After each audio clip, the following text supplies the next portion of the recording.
Yang Pak Rio, teman-teman dari CFP MMUGM. Terima kasih. Ini merupakan suatu kehormatan nih saya dipercaya untuk menjadi moderator di acara Temu Alumni CFP MMUGM.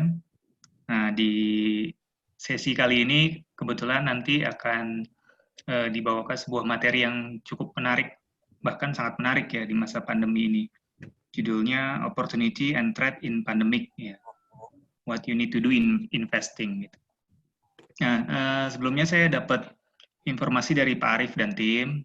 Jadi kita sebagai alumni CFP MMUGM ini untuk lebih mempererat mungkin persaudaraan, kekeluargaan, dan mungkin untuk juga kita bisa berbuat sesuatu sebagai alumni CFP MMUGM.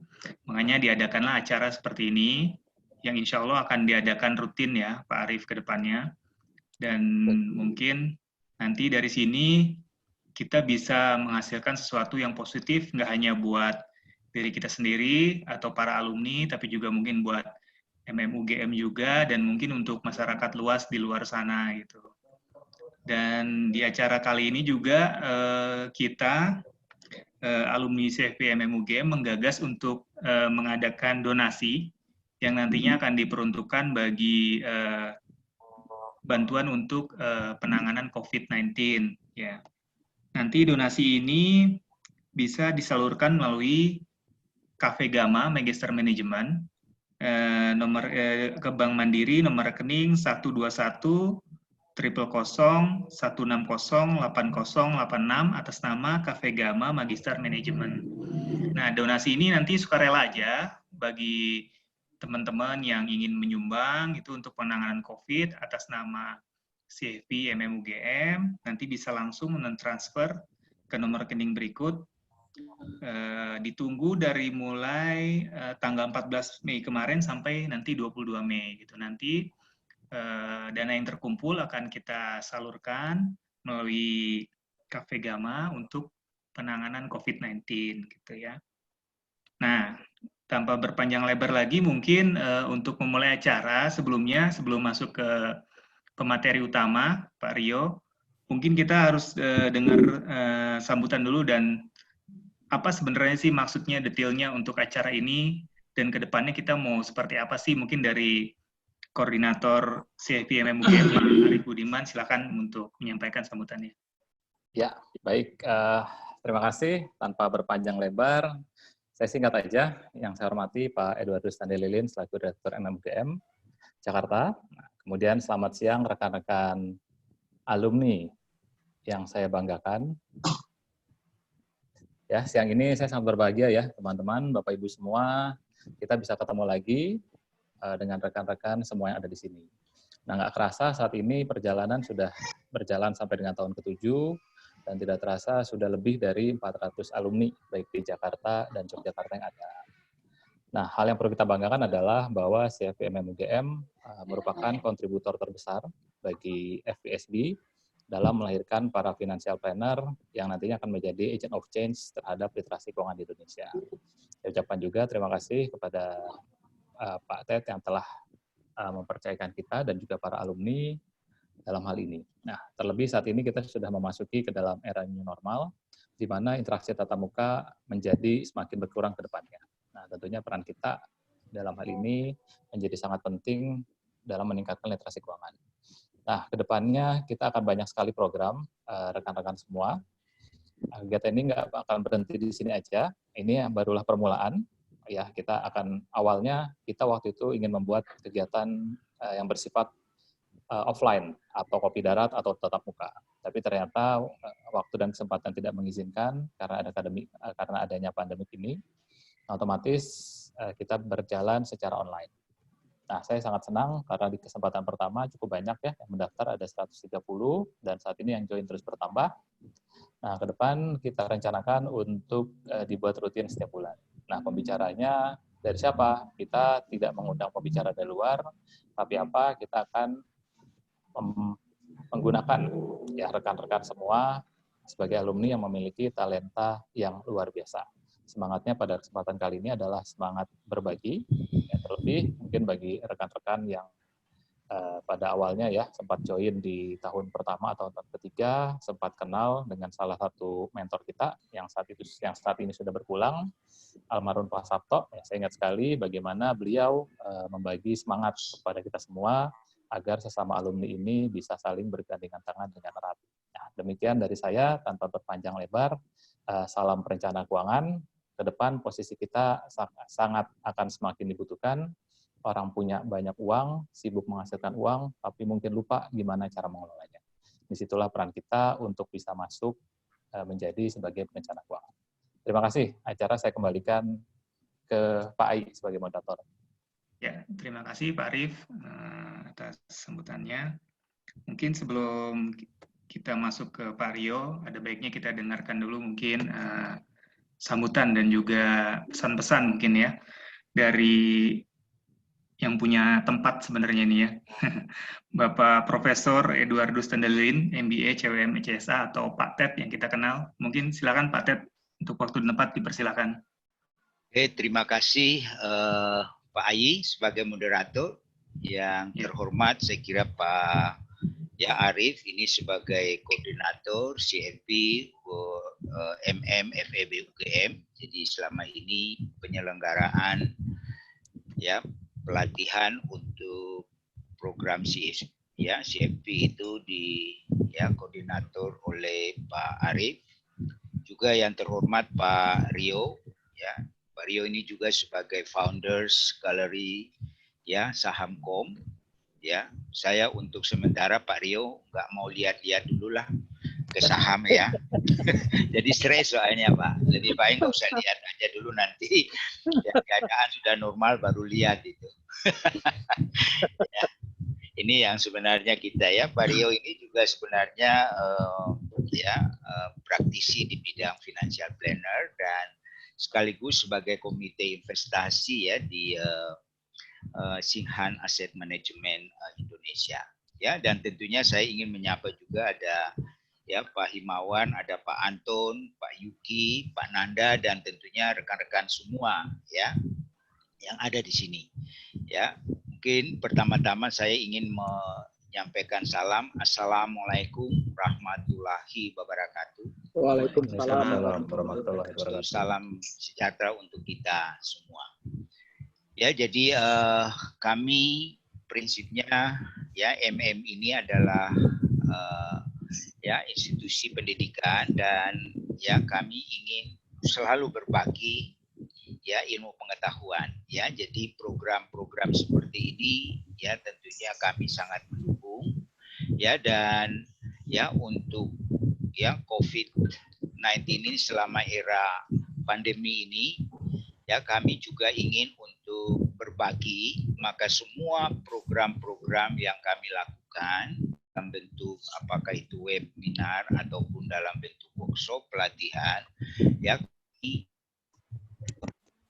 semuanya free ya. Jadi ya selama kondisi ya saat ini, dan ini saya kira merupakan ya kalau saya bisa mengatakan merupakan ya bagian dari ya values dan juga bagian dari misi Fakultas Ekonomika dan Bisnis ya. Jadi saya kira di dalam satu poin values itu adalah kita bicara mengenai ya, jadi bagaimana kehadiran dari para lulusan kita itu selalu memberikan kontribusi kepada kesejahteraan masyarakat. Ini salah satu nilai, sehingga unsur-unsur inilah yang sebenarnya kami ingin tanamkan juga kepada semua mahasiswa kita.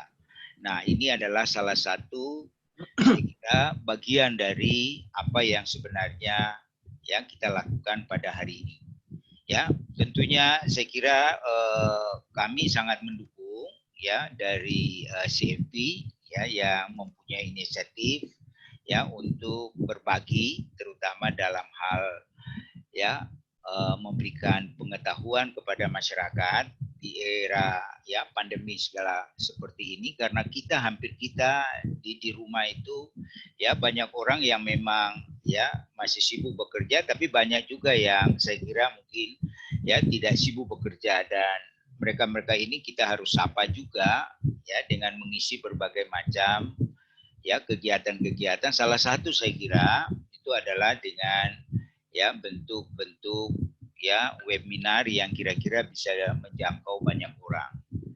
Ya, terus terang saja bahwa ke depan saya kira pendidikan di Indonesia akan berubah dengan sangat drastis, saya bisa mengatakan, dan itu akan menjadi ya new normal. Jadi bukan sesuatu yang abnormal, tapi new normal saya kira, karena ya di UGM sendiri walaupun belum resmi, saya sudah mendengar kabar Pak Rektor sendiri untuk semester depan kelihatan kita masih akan ya kuliahnya ya menggunakan daring. Ini yang sebenarnya kan kita lihat, karena ada faktor psikologi yang luar biasa yang dihadapi oleh mahasiswa dan dosen. Ya, saya juga kalau kondisinya belum terlalu aman, kalau mau masuk ke kelas tatap muka juga mungkin secara psikologi juga nggak berani. Ya, dan saya kira ini akan mengganggu proses pembelajaran, sehingga pertimbangan-pertimbangan ini ya dengan dipikirkan secara matang, kelihatan rektor ya akan segera mengeluarkan surat bahwa semester depan yang kita akan mulai kira-kira sekitar akhir Agustus itu mungkin masih akan berjalan secara daring. Ya, artinya ini ya kondisi yang kita hadapi ya, sehingga nanti juga mungkin untuk proses-proses pelatihan ke depan, nah ini kita harus pikirkan bagaimana ya bahwa proses-proses pelatihan ini bisa tetap berjalan, tetapi ya tentunya dengan metode cara yang berbeda dengan sebelumnya. Ini saya kira kita bisa melihat, sehingga kami mencoba untuk ya mengumpulkan dosen-dosen untuk semester depan, dan kita akan coba untuk mengembangkan ya metode pembelajaran dengan menggunakan daring ini. Ya, jadi tidak hanya sekedar ya dengan menggunakan Zoom itu lalu kita ngomong begitu, tapi bagaimana kita bisa membuat lagi ya yang tadi saya katakan manajemen pembelajaran yang lebih baik. Jadi saya kira ini hal yang kita lihat.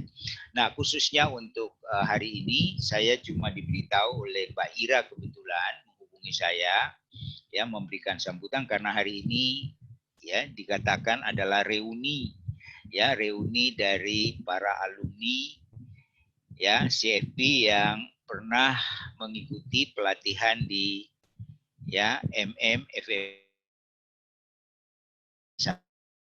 dan ya kalau saya bisa mengatakan alumni UGM itu tidak hanya mereka yang ya lulus program S1, S2 ataupun S3, tapi mereka yang pernah mengikuti pelatihan segala macam itu pun kami menganggap itu adalah bagian dari UGM.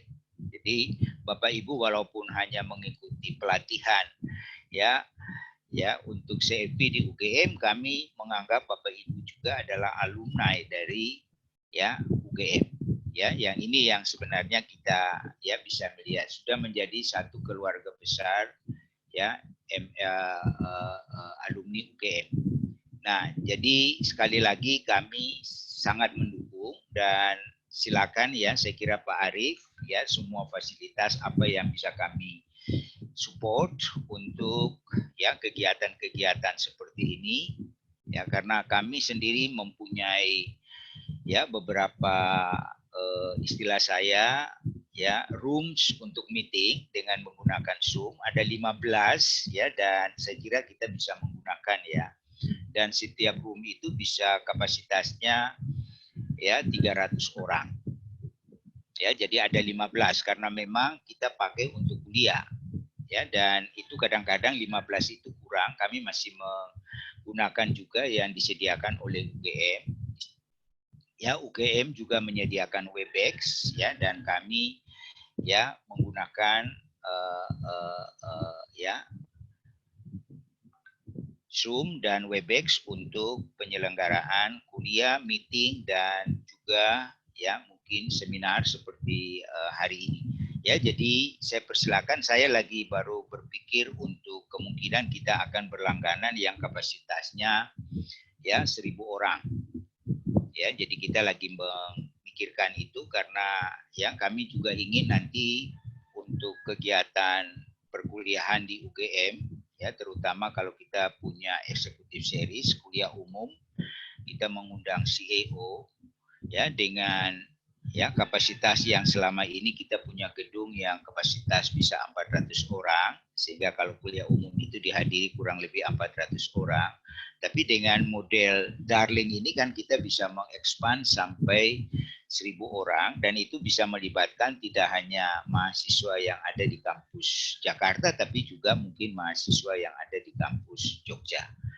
Ya, saya kira ini hal yang mungkin ingin saya sampaikan. Dan sekali lagi saya ingin menyampaikan terima kasih ke ya Pak Arif, Pak Rio yang nanti sebagai pembicara, dan juga Pak Ai ya yang hari ini sebagai moderator, dan juga tentunya terima kasih ini kepada teman-teman ya staf dari ya MM ya UGM yang di Yogyakarta ya. Anda Mbak Ira hadir ya, kalau dari Jakarta saya lihat Mbak Ira, lalu ada ya Mbak Weni dan ya Mas Imron, saya kira yang hadir di sini staf mewakili ya staf dari MM Jogja dan MM Jakarta.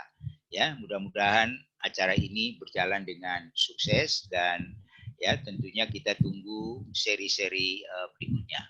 Saya kira itu saja. Sekali lagi selamat ya mengikuti acara webinar yang saya kira topiknya sangat menarik, yaitu opportunity dan threat in pandemic ya, dan ya bagaimana kita akan melakukan investasi dalam ya kondisi seperti sekarang ini. Ya, mudah-mudahan nanti kita bisa belajar dari ya Pak Rio akan sharing ya pengetahuan dan pengalamannya. Saya kira cukup sekian ya, dan sekali lagi terima kasih. Wassalamualaikum warahmatullahi wabarakatuh. Waalaikumsalam warahmatullahi wabarakatuh. Terima kasih Pak Ted atas sambutannya. Mungkin supaya lebih lengkap lagi kita dengar satu sambutan lagi atau mungkin pesan-pesan ya dari salah satu alumni CFP MMUGM yang kebetulan pada kali ini yang berkesempatan adalah Pak Danang Suryono ya. Ya, kepada Pak Danang mungkin waktu tempat dipersilakan. Terima kasih Pak Ai. Assalamualaikum warahmatullahi wabarakatuh. Selamat siang, salam sejahtera untuk kita semua. Senang sekali ini Pak, tadi Pak Ted sudah menyampaikan ada kesempatan untuk webinar seperti ini. Tentunya di samping untuk update, juga kita juga bisa saling berinteraksi satu sama lainnya. Teman-teman yang selama ini mungkin baru difasilitasi dengan adanya WA Group ya.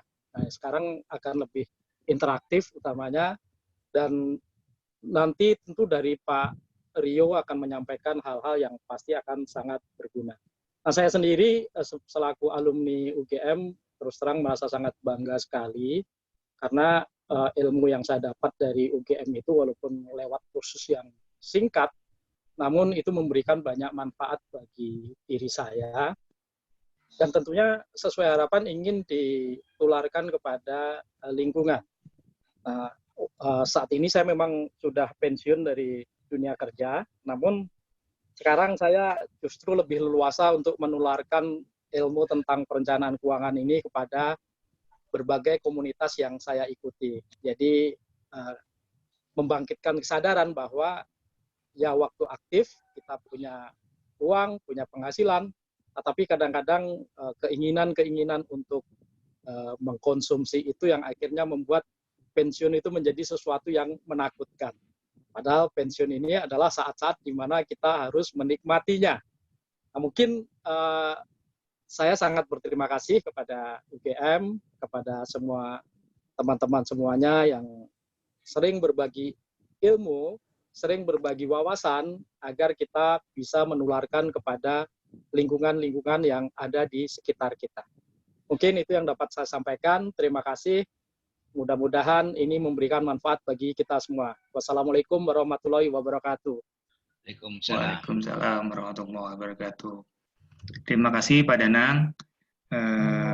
Mungkin nanti di kesempatan yang lain, teman-teman dari alumni yang lain pun bisa sharing tentang pengalamannya atau tentang kompetensinya gitu ya, tentang financial planning ini atau kesan-kesannya mengikuti CFP di MMUGM Jakarta gitu ya. Oke, mungkin tanpa berlama-lama lagi, sekarang kita langsung aja masuk ke pembicara utama.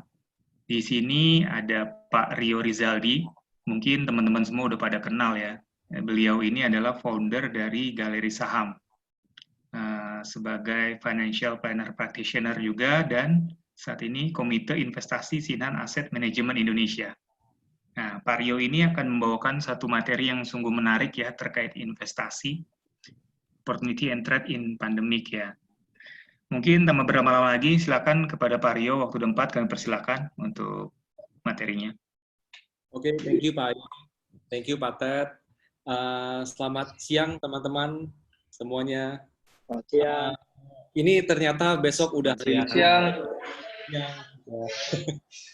Jadi besok mungkin udah hari libur, Lebaran, 2 hari. Mungkin ini waktu yang agak menantang buat kita semua untuk ikut acara ini, tapi saya yakin kalau kita punya niat dan kita bisa mengambil istilahnya pengetahuan dari apa yang ada di pasar di sekitar kita sekarang ini, maka tentu ini adalah sebuah materi yang sangat menarik untuk kita semua, untuk kita pelajari semua bersama-sama. Nah, jadi sebelum memulai acara ini, saya ingin mengutip sebuah quotes dari seorang pengusaha terkenal. Beliau punya sebuah konglomerasi, bank, punya pertambangan, punya consumer goods, dan lain sebagainya. Beliau adalah Khairul Tanjung. Nah, kenapa saya bisa mengutip quotes dari beliau ini? Karena kami dulu juga menjadi profesional di salah satu perusahaannya. Dia mengatakan begini, ketika krisis datang dan mendera kita dan sekitar kita, maka tipsnya adalah jadilah orang yang paling kuat, yang paling siap untuk tidak jatuh di sana. Cari berbagai cara bagi kita semua, teman-teman semua, untuk tidak jatuh, untuk tetap bisa berdiri dan menjadi yang paling tegar di antara semuanya. Kenapa? Karena ada 2. Pertama, kalau ternyata krisisnya tidak parah-parah amat, kita bisa lanjut terbang lagi. Nah, tapi kalau krisisnya itu ternyata parah, maka mungkin kita menjadi orang yang terakhir yang berdiri, dan ketika ekonomi sudah mulai balik seperti normal, pada akhirnya satu juga, kita akan menikmati peluang yang besar di depan mata karena kita mampu bertahan di ketika krisis. Nah, di sini kita, dalam hal ini, kita memang topik kita adalah mengenai investasi. Kita mungkin tidak akan terlalu banyak menjelaskan mengenai masalah krisis itu seperti apa, lalu solusi-solusi yang harus dilakukan dalam ekonomi seperti apa. Tapi di sini saya akan bawakan materi mengenai peluang dan tantangan bagi teman-teman semua ketika kita sedang menghadapi krisis. Nah, ini saya akan share slide yang teman-teman bisa lihat bersama-sama.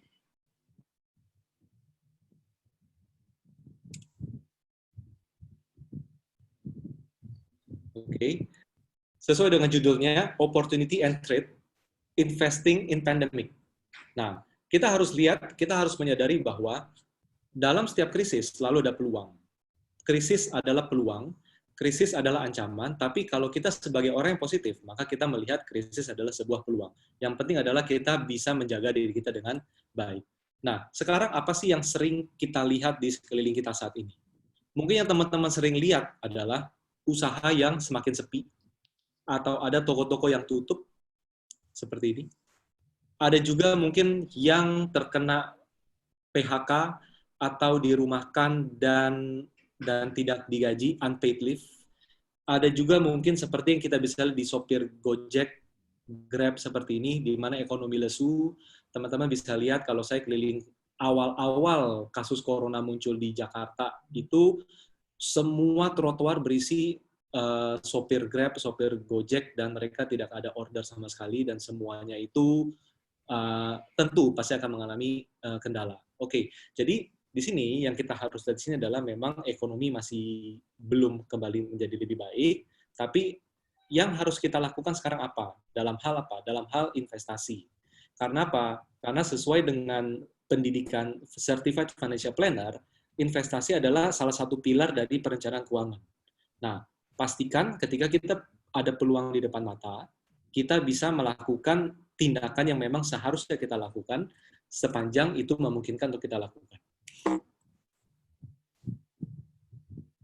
Oke, nah di sini teman-teman bisa lihat saya ingin men-share 3 investment pillars. Jadi ada 3 pilar investasi yang mungkin kita perlu ulangi, kita perlu recall kembali dari pemikiran kita, dari apa yang sudah kita pelajari selama ini, yang akan menjadi fondasi bagi kita untuk melakukan tindakan-tindakan investasi ke depan ketika pandemi, ketika krisis. Nah, yang pertama apa? Yang pertama adalah dalam investasi perlu ada instrumen. Instrumen, yang kedua adalah perlu ada sentimen. Yang ketiga perlu ada likuiditas. Nah, mungkin agak asing kalimat-kalimat ini. Mungkin saya akan perjelas seperti ini. Instrumen adalah produknya. Investasinya apa, produknya apa, wadahnya di mana, itu instrumen. Sentimen, instrumen ini dia bisa 2 macam instrumen. Yang bisa tumbuh secara nilai atau yang bisa memberikan passive income. Jadi di sini di presentasi ini teman-teman bisa coba membayangkan sedikit apa ya instrumen atau produk yang bisa tumbuh secara nilai, grow in value, dan yang kedua adalah mana instrumen yang bisa memberikan saya income yang berulang, income yang pasif yang kita nggak ngapa-ngapain pun itu kita bisa dapat income. Itu adalah instrumen. Nah, jadi 3 pilar investasi itu dibentuk, yang pertama adalah produknya, yang kedua adalah sentimen. Sentimen apa? Sentimen adalah persepsi. Jadi, kita harus tahu di sini bahwa kalau produknya ada, tapi persepsinya nggak bagus, maka orang nggak akan mau mengambil peluang di investasi tersebut. Ini persepsi. Nah, persepsi itu contohnya apa? Jadi misalnya seperti ini, ada 2, konstan dan cyclical. Jadi ada investasi yang dianggap orang itu konstan, akan bagus seterusnya. Ada juga investasi yang orang anggap bagus, tapi saat ini doang. Tapi besok nggak bagus lagi. Ada seperti itu. Nah, jadi kita harus lihat antara instrumen dan sentimen. Itu akan membentuk instrumen investasi yang sangat menarik di sekitar kita. Nanti mungkin di tengah dari presentasi ini, teman-teman akan lebih gampang membayangkan apa yang disebutkan di sini. Nah, yang ketiga adalah liquidity. Yang ketiga adalah liquidity. Liquidity ini adalah uangnya. Tidak ada gunanya kalau ada produknya, sentimennya positif, tapi liquidity-nya nggak ada. Nah, liquidity ini ada 2. Yang pertama adalah high liquidity, yang kedua adalah low liquidity. Jadi, teman-teman bisa lihat di sini, ada instrumen, ada sentimen, ada liquidity. Nah, jadi, kita harus punya kombinasi antara produk yang baik, persepsi pasar yang baik terhadap produk investasi tersebut, dan likuiditas. Apakah di pasar uangnya ada? Karena kalau uangnya tidak ada, yang ada malah investasi tersebut ambrol. Seperti yang teman-teman bisa lihat dari sejak November tahun lalu, banyak sekali kasus-kasus investasi itu karena apa? Karena pada dasarnya produknya tidak baik, dan likuiditas tidak ada, dan menjadikan investasinya itu ambrol. Nah, dari sini, teman-teman bisa lihat bahwa sentimen mempengaruhi instrumen. Sentimen mempengaruhi instrumen di sini. Dalam arti apa? Dia akan mendorong value naik lebih tinggi. Sentimen. Tentu, sekarang sentimennya jelek. Sekarang sentimen adalah krisis ekonomi, pandemi, dan lain sebagainya. Tentu sentimen jelek. Maka kita tidak bisa melihat value di sini. Oke? Nah, yang kedua, liquidity juga. Liquidity mempengaruhi instrumen juga. Maksudnya apa? Maksudnya begini. Jadi, ketika uang ada, sentimen ada, maka value-nya naik. Tapi, kalau sentimennya bagus, wah ini barangnya, ini investasi bagus, ini produknya bagus, ini rumahnya bagus, tapi saya nggak punya uang. Akhirnya apa? Tidak ada pertumbuhan dalam value dari instrumen atau dari produk tersebut. Nah, yang ketiga adalah likuiditas secara tidak langsung mempengaruhi sentimen. kita harus tahu di sini orang itu belanja karena ada uangnya. Nah, kalau orang tidak punya uangnya, semurah apapun, didiskon seberapa murah pun, orang nggak akan belanja. Itu kalau kita lihat di mall, misalnya. Nah, jadi instrumen investasi itu dipengaruhi oleh yang pertama adalah sentimen, yang kedua adalah likuiditas, dan likuiditas pun mempengaruhi sentimen di pasar. Nah, di sini teman-teman bisa lihat, saya bisa ajak teman-teman ke bagian selanjutnya. Nah, instrumen yang merupakan sebuah produk, di mana produk tersebut harus grow in value dan memiliki recurring income. Ini akan diperkuat oleh sentimen. Sentimen apa? Sentimen persepsi masyarakat, persepsi investor terhadap instrumen atau produk investasi tersebut. Apakah sentimennya itu sentimen sesaat atau sentimen yang konstan? Baik dalam suka dan duka, senang dan susah, orang pasti beli investasi tersebut. Nah, ini adalah persepsinya. Dan investasi itu akan diperkuat lagi dengan apa? Likuiditas. Ada uang, maka orang akan berbondong-bondong investasi. Tapi kalau uangnya ketat, uangnya seret, orang akan berbondong-bondong apa? Mencairkan investasinya. Dan itulah yang teman-teman lihat sekarang. Yang teman-teman lihat sekarang adalah harga saham, misalnya, harganya turun terus. Lalu apalagi? Harga reksadana, itu NAB reksadana turun terus. Mungkin teman-teman investasi di insurance, misalnya ada unit link, investasinya juga NAB-nya turun terus. Kenapa? Karena memang pada dasarnya di market, likuiditasnya sangat rendah, dan ketika likuiditas rendah, orang berbondong-bondong menjual investasinya untuk apa? Cari aman. Jadi di sini kita semua, kebanyakan orang adalah dalam posisi cari aman, defensif. Nah, ketika defensif tersebut, itulah yang menjadikan harga instrumen investasi di sekitar kita turun terus. Dan teman-teman juga bisa lihat, nggak cuma saham, nggak cuma reksadana, nggak cuma obligasi relatif stabil ya. Cuman nggak cuma instrumen di pasar modal seperti itu, tapi teman-teman juga bisa lihat di properti. Berapa banyak properti yang sekarang ini dijual dengan harga yang relatif miring? Itu sangat banyak. Mobil, motor juga sama.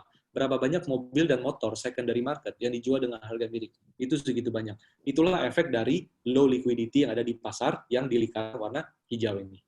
Nah, di sini teman-teman bisa lihat bahwa ketika ada produk dan ada persepsinya misalnya positif, jadi ada produk dan persepsi yang positif, maka produk tersebut tidak akan sempurna. Karena apa? Karena nggak ada likuiditas. Kalau hanya ada produk yang bagus, dan katanya ini produk yang bagus, saya percaya, tapi nggak ada yang beli, maka investasi tersebut nggak akan menarik. Nah, di sini, jadi ini adalah gambaran, kalau teman-teman mau memulai merencanakan investasi ketika lagi krisis, yang kita tahu di sini krisis adalah peluang, kita jangan sampai membeli investasi yang hanya masuk dua komponen ini, yaitu apa? Hanya ada produknya dan ada persepsinya di sini.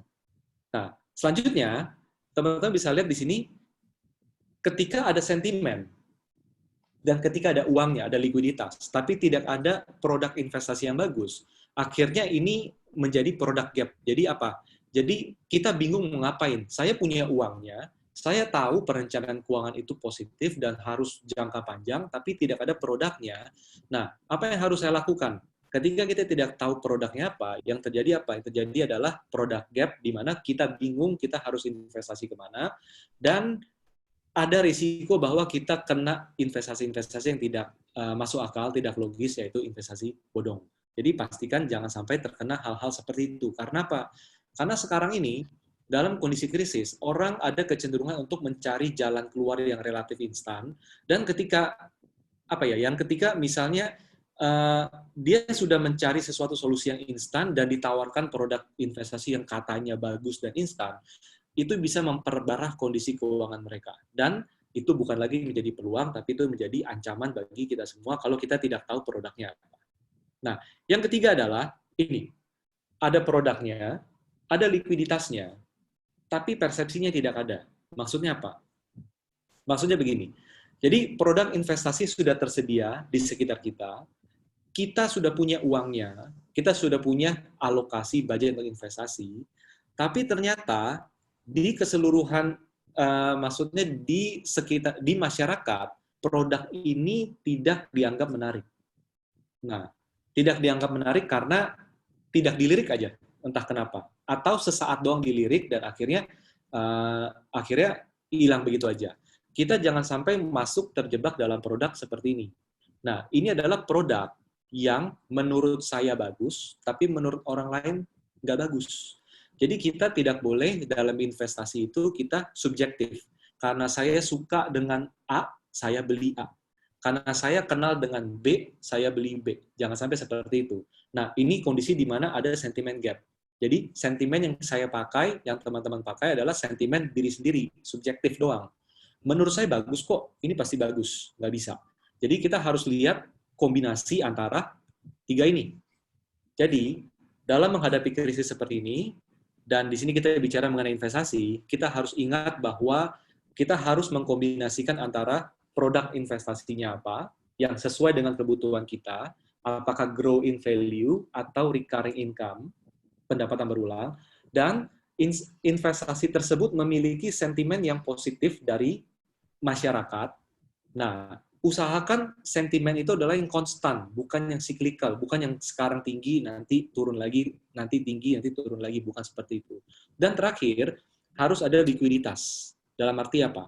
Kita punya uangnya, budgetnya untuk berinvestasi dengan anggaran tertentu, dan di dalam sekitar masyarakat punya dananya, punya likuiditas untuk nanti ketika krisis sudah berakhir, kita bisa menikmati hasil investasi yang baik bersama-sama.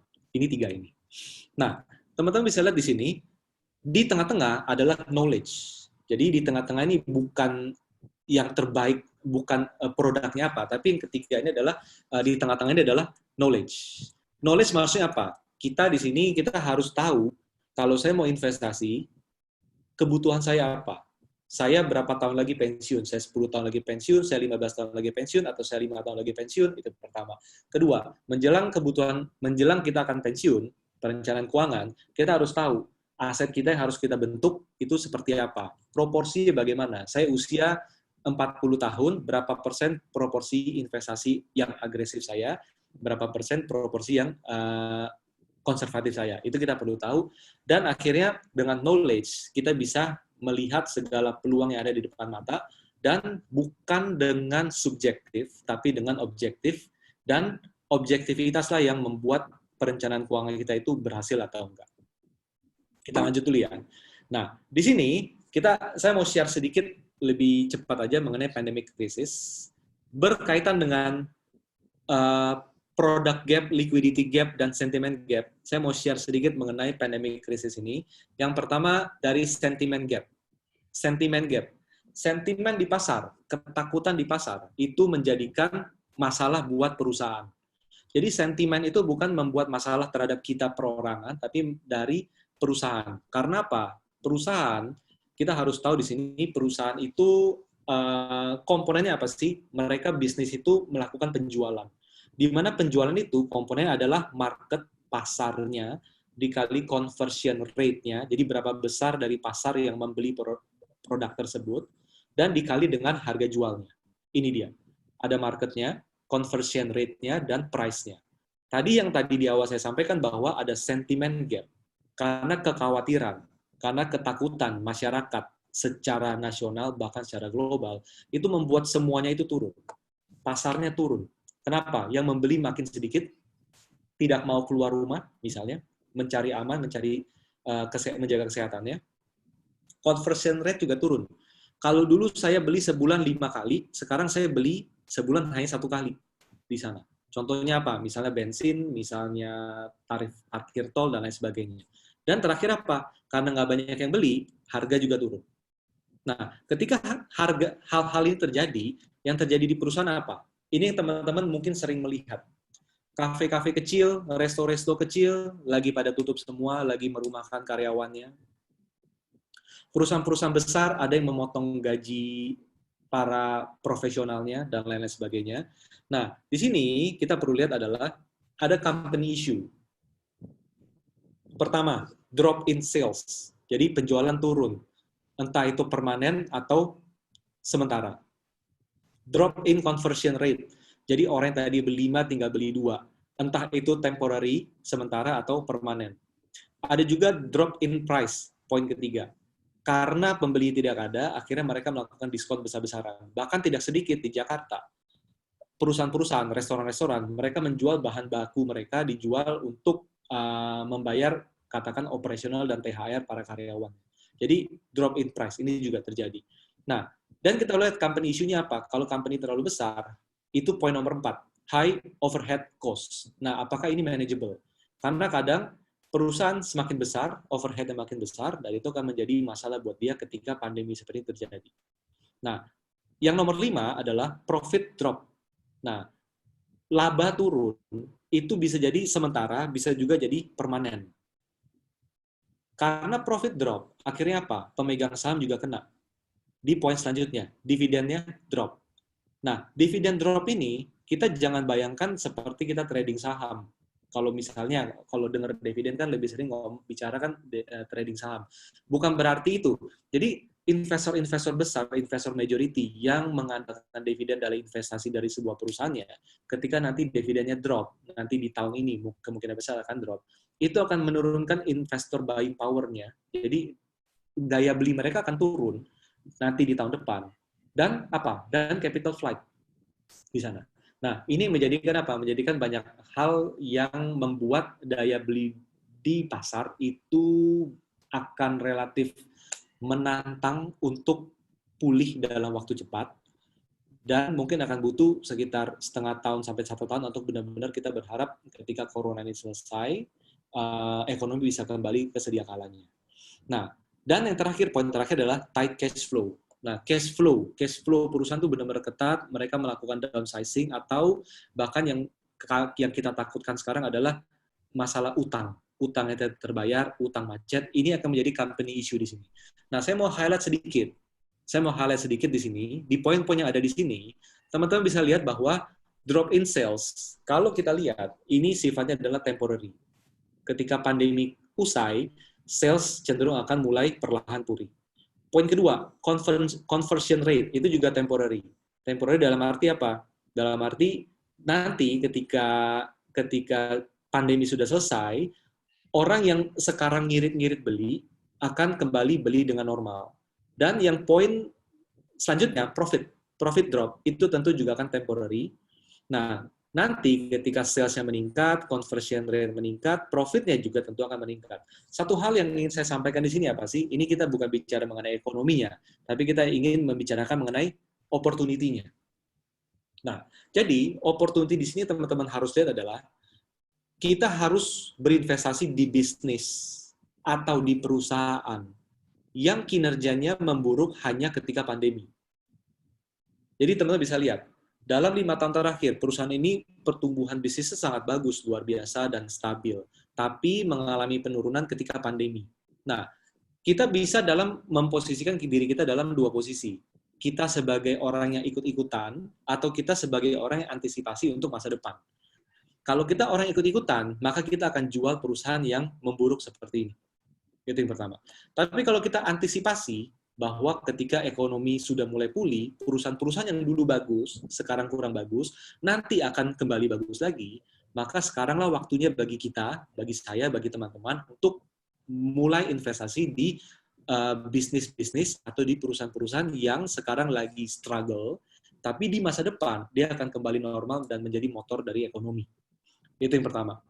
Itu peluangnya adalah cari perusahaan yang kinerja memburuk hanya ketika pandemi. Nah, yang kedua, hindari perusahaan yang kinerja hanya bagus ketika pandemi. Kita bisa melihat bahwa, wah, sektor farmasi lagi bagus, yang jualan masker lagi bagus, lalu yang jual alkohol, hand sanitizer lagi bagus, dan lain sebagainya. Nah, kita harus lihat, bagus dia sekarang terhadap bagus dia dulu sebelum ada pandemi, apakah itu sifatnya cyclical? Karena kalau sifatnya itu cyclical, maka kita tidak boleh ikut-ikutan. Kenapa? Karena pesta akan selesai bagi bisnis yang pada dasarnya yang hanya bagus, hanya untung, hanya profit ketika lagi pandemi. Karena ini adalah kondisi-kondisi yang tidak selalu muncul. Bahkan 100 tahun sekali baru muncul. Nah, yang ketiga, batasi investasi di obligasi swasta karena resiko likuiditas perusahaan. Memang perusahaan-perusahaan besar yang menerbitkan obligasi umumnya punya likuiditas yang bagus. Tapi kita tidak pernah tahu seperti apa, jadi coba untuk membatasi aja investasi di obligasi swasta karena resiko likuiditas yang kita tidak pernah tahu nanti ke depan akan seperti apa. Nah, yang terakhir, jangan latah. Jangan latah ikut-ikutan short-term opportunity. Kita banyak sekali mendengar bahwa banyak orang yang coba ikut-ikutan dagang masker, dan sekarang akhirnya babak belur. Kenapa? Stok masker sudah normal. Banyak orang yang coba ikut-ikutan dagang apa? Nyetok hand sanitizer, atau alkohol, dan lain sebagainya. Dan akhirnya apa? Ketika suplainya sudah relatif mulai normal di pasar, mereka cenderung mengalami kerugian. Nah, ini yang terjadi dalam sekitar kita, dan pastikan kita sebagai financial planner, dan kita juga tentu sebagai pelaku, di mana kita juga sebagai investor, kita jangan reaktif. Jangan reaktif untuk ikut-ikutan, hanya ikut-ikutan yang lagi ngetrend sekarang apa, tapi teman-teman coba lihat nanti ketika pandemi selesai, apa yang akan kembali lebih baik, tapi yang sekarang masih belum dilirik oleh kebanyakan orang. Oke, saya lanjut. Yang kedua, kalau tadi kan sentiment gap. Yang pertama adalah sentiment gap karena orang takut membuat kinerja bisnis perusahaan bermasalah. Karena orang berhati-hati membuat kinerja bisnis bermasalah. Yang kedua di sini adalah liquidity gap. Nah, ini dari marketnya. Kalau tadi dari perusahaannya yang kinerja memburuk, sekarang dari marketnya. Karena perusahaannya kinerja memburuk, akhirnya profesional, karyawan, buruh di dalam perusahaan tersebut juga mengalami permasalahan. Ini market issue. Nah, teman-teman coba lihat di sini, komponennya ada beberapa, yaitu jobs, business, dan investment. Ini terkena semua, dan semuanya itu mengalami masalah di cash flow. Nah, dari mana aja kita lihat? Pertama dari payroll, atau gaji, atau upah. Payroll. Yang kedua, dari dividen sebagai investor. Yang ketiga, capital investment, dari orang-orang yang invest dan mengalami kerugian.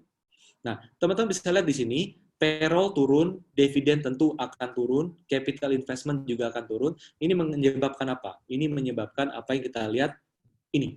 Poin pertama, active income drop. Jadi pendapatan aktif kebanyakan orang, nggak semua sih, sebagian orang itu menurun. Entah dari komisinya menurun, entah dari gajinya mungkin dipangkas sementara waktu, atau bahkan ada yang unpaid leave. Yang kedua, investment income juga drop. Kenapa? Karena ketika perusahaan labanya menurun, tentu dividennya kalau dibagi juga tentu akan menurun, dan itu akan menjadikan daya beli investor juga akan menurun. Nah, ketiga apa? Capital loss due to investment fraud. Teman-teman udah lihat di sini banyak sekali investment fraud yang terjadi dari sejak November tahun lalu, tahun 2019, mulai ada dari, ya saya nggak sebut namanya ya, tapi banyak sekali orang-orang yang kehilangan modal investasinya dari investasi-investasi yang ternyata bodong, dan itu bukan jumlah yang kecil. Bahkan ada satu perusahaan yang dananya sampai 6 triliun, 7 triliun yang hanya dikembalikan, katakan anggap 1 triliun, artinya kita bisa melihat ada 5 triliun uang yang hilang di pasar, dan itu tentu akan menjadikan likuiditas di pasar itu, likuiditas di masyarakat itu akan menurun. Itu di poin nomor 3. Nah, akibatnya apa? Nah, jadi teman-teman lihat di sini, karena income menurun, karena hasil investasi menurun, karena uang hilang, karena investasi bodong, itu menyebabkan redemption. Redemption, penarikan dana, pencairan investasi, baik di saham, baik di reksadana, di obligasi, walau obligasi nggak terlalu parah, dan ada juga apa? Properti, di poin terakhir. Properti sell off. Banyak sekali properti yang dijual dengan harga yang sangat diskon, properti 3 miliar dijual kurang dari 2 miliar, itu udah sangat banyak. Dan ini masalah yang terjadi di sekitar kita, tapi kalau kita memposisikan diri sebagai calon investor yang ingin melakukan financial planning untuk diri kita atau untuk nasabah kita, maka masalah bisa menjadi peluang tergantung dari sudut pandang mana kita melihatnya. Nah, teman-teman bisa lihat di sini bahwa active income drop itu temporary, sementara. Investment income drop itu temporary juga, ketika perusahaan makin bagus, income juga akan makin bagus.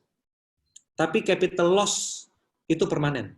Uang yang sudah hilang dari investasi bodong tentu nggak akan balik lagi, jadi butuh waktu bagi orang-orang tersebut untuk mengumpulkan uangnya kembali.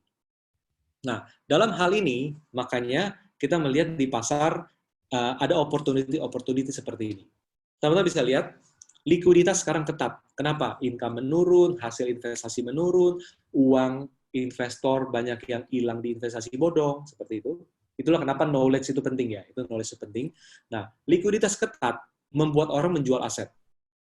Jadi, alasan kenapa harga saham turun, properti turun, dan lain-lain turun, salah satunya adalah dari menjual aset. Nah, tapi teman-teman harus ingat, di poin nomor 2, high quality asset will remain valuable. Jadi aset yang bagus tetap akan valuable, tapi harganya turun. Misalnya apa?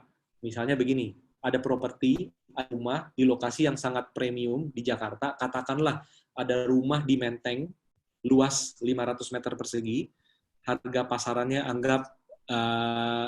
anggap 200 miliar, misalnya seperti itu ya. Tapi karena pemiliknya itu masalah likuiditas, karena bisnisnya lagi sulit, karena asetnya entah kenapa bermasalah, dan lain sebagainya, mau nggak mau dia harus menjual, melikuidasi salah satu asetnya, dan yang dijual adalah aset yang ada di Menteng tersebut, katakan di rumah, di Menteng, area Menteng Jakarta tersebut. Maka yang dijual yang harusnya 200 M, maka mungkin hanya dijual 150 M-an. Nah, jadi di satu sisi, positif buat yang menjual karena dia mendapatkan likuiditas yang dia butuhkan. Tapi di sisi pembeli juga menjadi hal yang positif. Kenapa? Kita bisa membeli aset yang berkualitas di harga diskon. Nah, jadi jangan melihat bahwa penurunan aset, penurunan saham, penurunan reksadana, penurunan harga properti adalah sebuah ancaman. Tapi dalam hal financial planning, ini adalah kesempatan bagi kita untuk menyusun portfolio dengan lebih baik, dan lebih murah, dan lebih taktis daripada ketika tidak ada krisis sama sekali. Ini dari sudut pandang kita sebagai financial planner. Nah, teman-teman bisa lihat di poin ketiga. Poin ketiga adalah tight money, artinya more discount. Jadi, likuiditas ketat membuat orang menjual aset. Orang menjual aset karena kepepet, membuat mereka menjual dengan banting harga. Nah, more discount ini kita bisa lihat di mana? Di berbagai instrumen, salah satunya apa? Di saham, di properti, dan umumnya di sana yang bisa kita lihat harga-harganya turun. Nah, jadi teman-teman, ketika lagi pandemi, pastikan menggunakan prinsip di paling bawah. Cash is the king, asset is the queen. Jadi maksudnya apa? Uang itu penting untuk membeli, tapi tidak ada gunanya kalau kita salah beli. Kalau kita salah beli apa? Kita salah beli produk investasi yang tadi di depan saya sampaikan. Produknya nggak bagus, atau sentimennya tidak ada, atau likuiditasnya jelek di sana. Oke? Nah, banyak sekali orang yang mengalihkan uangnya dari menjual properti, dari menjual sahamnya, dari menjual reksadananya, dan investor global menjual investasi di sebuah negara, dan mereka pindah ke safe haven. Safe haven-nya di mana? Pertama, di US dollar. Yang kedua, di mana? Di emas. Yang ketiga ada di bank, time deposit. Untuk beberapa orang akan memilih time deposit untuk apa? Untuk menjaga biar uang saya biar nggak turun nilainya, saya pindahkan ke yang aman-aman aja dulu. Nah, motif inilah yang membuat harga investasi, nilai investasi yang ada, saham, obligasi, reksadana, properti, itu menurun dan mereka pindahnya ke safe haven. Teman-teman bisa lihat di sini harga emas. Di sini terlihat sekali bahwa harga emas ini naik dari bulan ini ya, dari tahun 2000.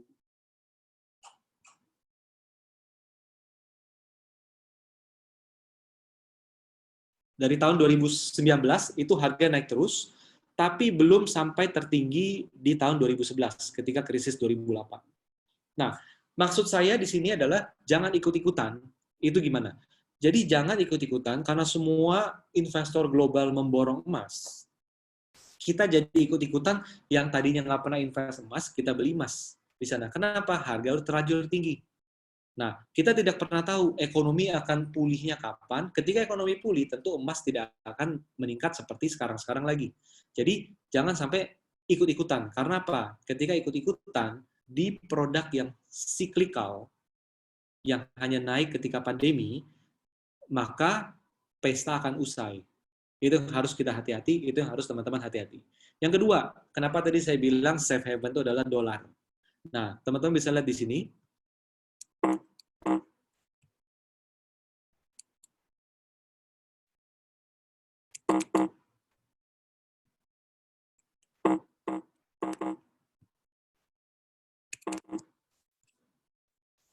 Sebentar ya.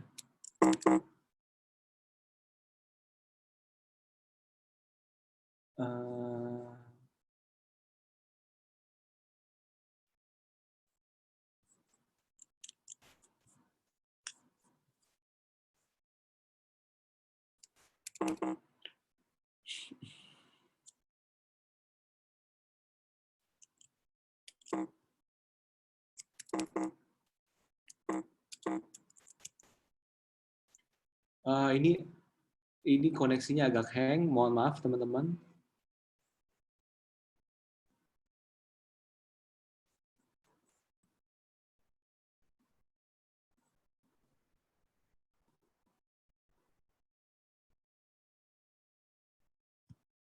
Nah, oke, sorry. Nah, tadi saya sebutkan dolar itu adalah safe haven, kenapa? Karena teman-teman bisa lihat di sini. Dolar indeks. Jadi di tahun 2020, teman-teman bisa lihat di layar, di tahun 2020, dolar indeks sempat turun tajam, tapi ternyata akhirnya balik lagi naik ke atas. Jadi, walaupun kata orang Amerika ekonomi nggak akan sebagus dulu, lalu kata orang Amerika sudah kehilangan nilainya, lalu kata orang US dollar sudah tidak di-backup oleh emas lagi, dan nilai dolar tidak akan menarik lagi, tapi ternyata pada faktanya adalah emas harganya naik, dolar harganya naik, dan itu menjadikan bahwa kita tidak boleh gegabah bahwa mengatakan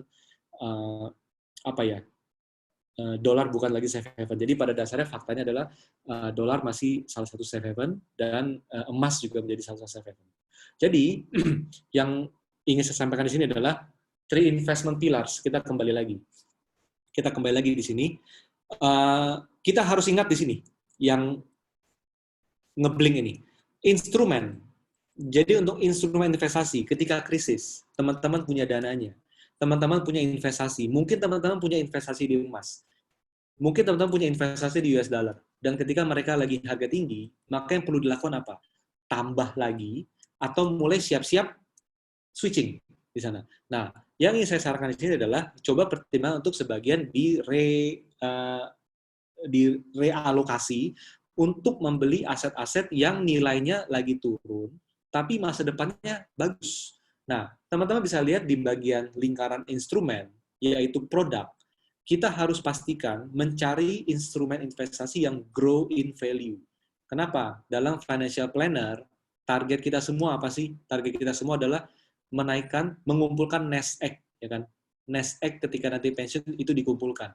Disitulah kita butuh aset yang grow in value. Dan ketika sudah pensiun, yang kita butuhkan apa? Ketika kita pensiun, kita nggak lagi bicara mengenai trading saham. Kenapa? Trading saham adalah active income. Kita tidak bicara lagi mengenai bekerja, karena bekerja kita umur 55 sudah pensiun. Nah, jadi dari nest egg yang sudah kita kumpulkan, klien kita kumpulkan, aset tersebut, nest egg tersebut harus bisa memberikan recurring income, pendapatan berulang. Jadi ketika kita tidak ngapa-ngapain, dia selalu memberikan pendapatan kepada kita. Nah, itu dari sisi instrumen produk. Yang kedua, dari sentimen.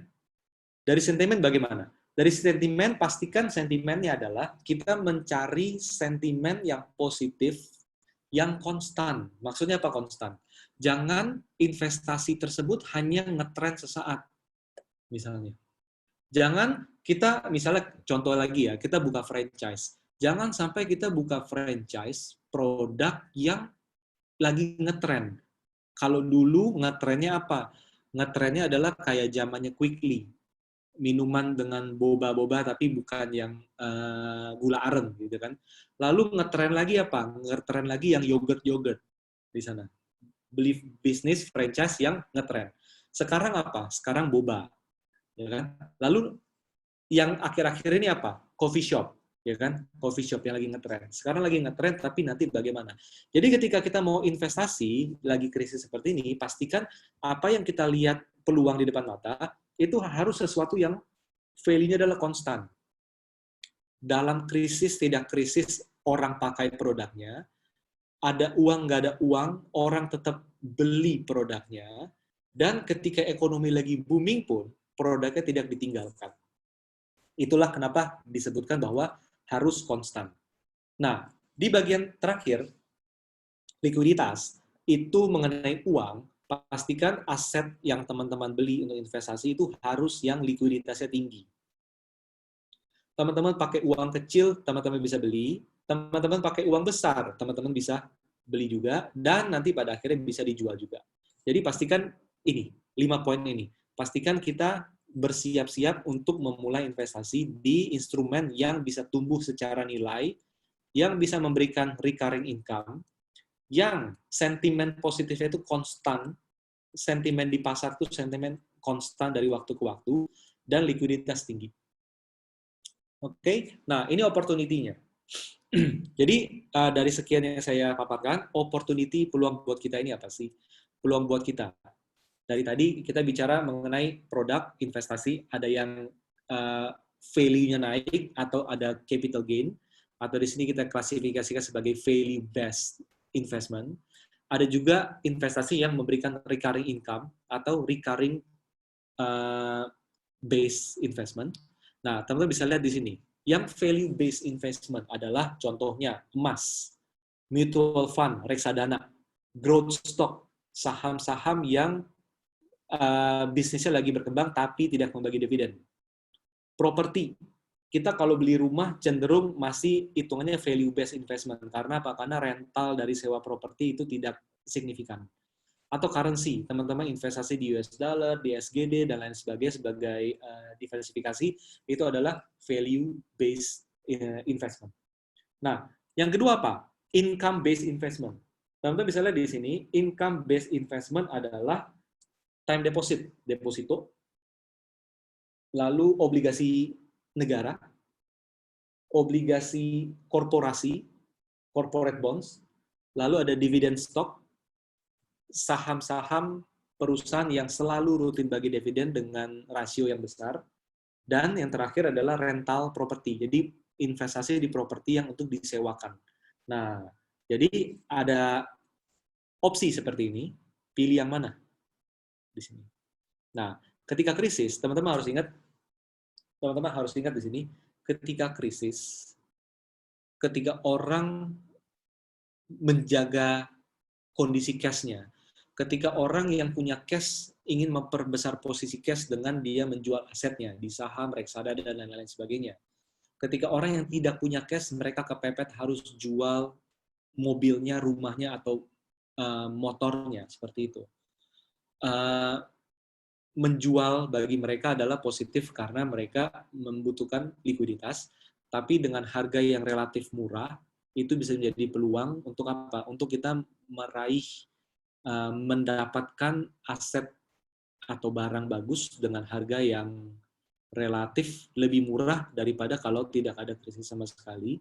Nah, di sini kita kembali ke prinsip perencanaan keuangan, kita kembali ke prinsip nest egg.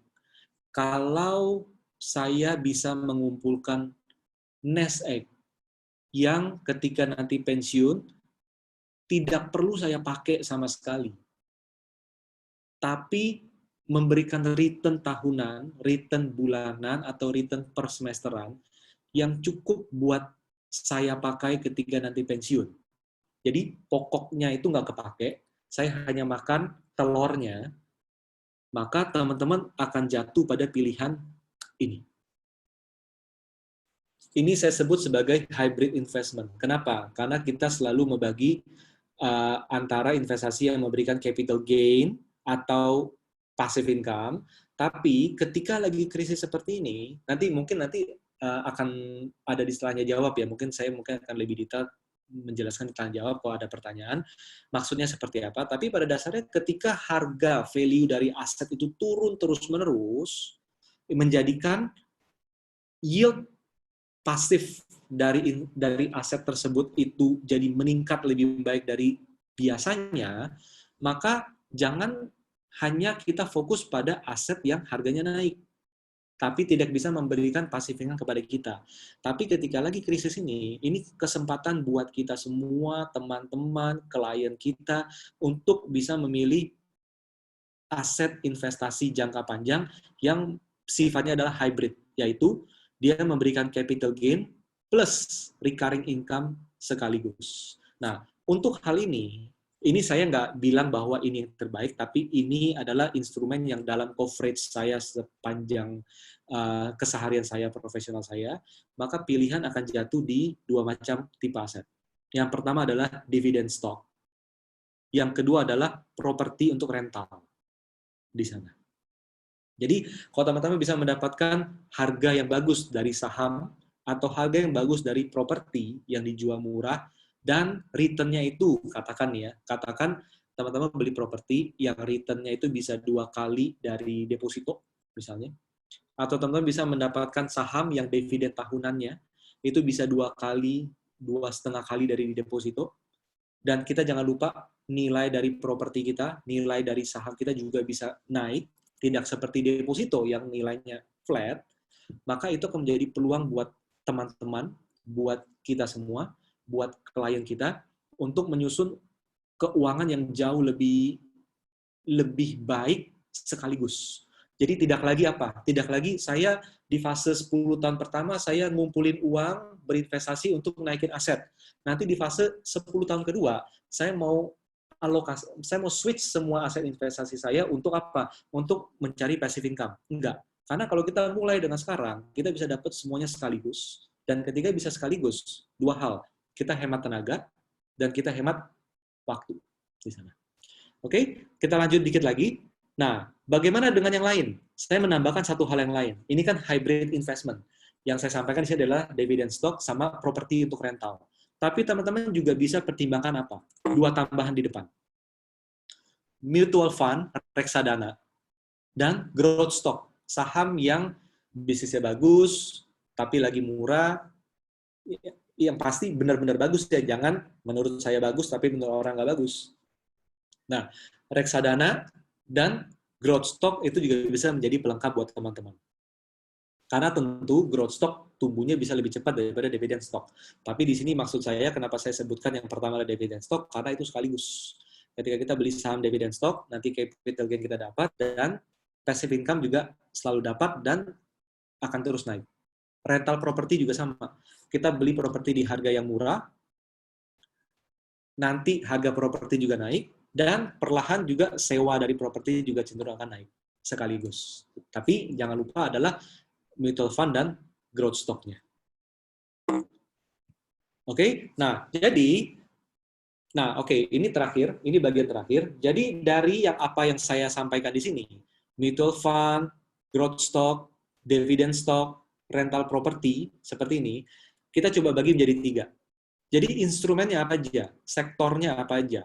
Nah, dari pengamatan kami, pengamatan saya juga, kita melihat bahwa instrumen atau sektor yang paling menarik untuk nanti ketika pandemi itu sudah berakhir adalah pertama di finansial, consumer, dan properti, rental di sini.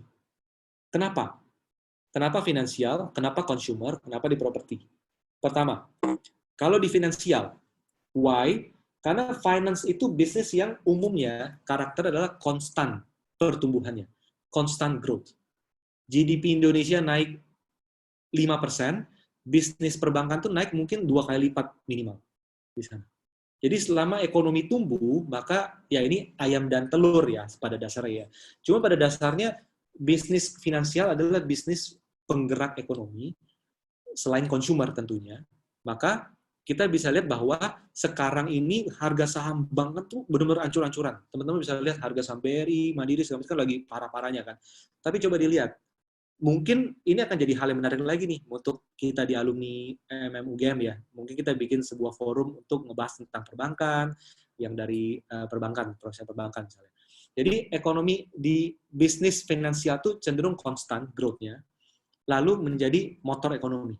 Itulah kenapa perbankan. Atau multifinance juga sama. Yang kedua adalah consumer. Kenapa consumer? Demografi. Semua investor di luar negeri kalau mau buka bisnis Indonesia, mereka akan bilang Indonesia 250 juta jiwa. Kalau saya bisa dapat 10% aja dari market share yang ada dari populasi Indonesia, itu akan menjadi sangat menarik di sana. Dan kita bisa melihat bahwa GDP Indonesia 50% juga didrive oleh consumer, dan ini merupakan basic needs. Inilah kenapa teman-teman bisa lihat bahwa lagi krisis, nggak krisis, orang tetap makan. Lagi krisis, nggak krisis, orang tetap minum. Dan teman-teman bisa lihat supermarket tetap ramai, pasar tetap ramai, orang jualan sayur tetap ramai, dan lain-lain sebagainya. Itulah kenapa consumer itu sangat menarik untuk investasi jangka panjang. Kalau kita punya peluang untuk dapetin bisnis, misalnya, atau saham dari sebuah bisnis dengan harga murah, why not? Karena kita akan dapat dua lagi, capital gain dan passive income. Nah, yang terakhir apa? Properti.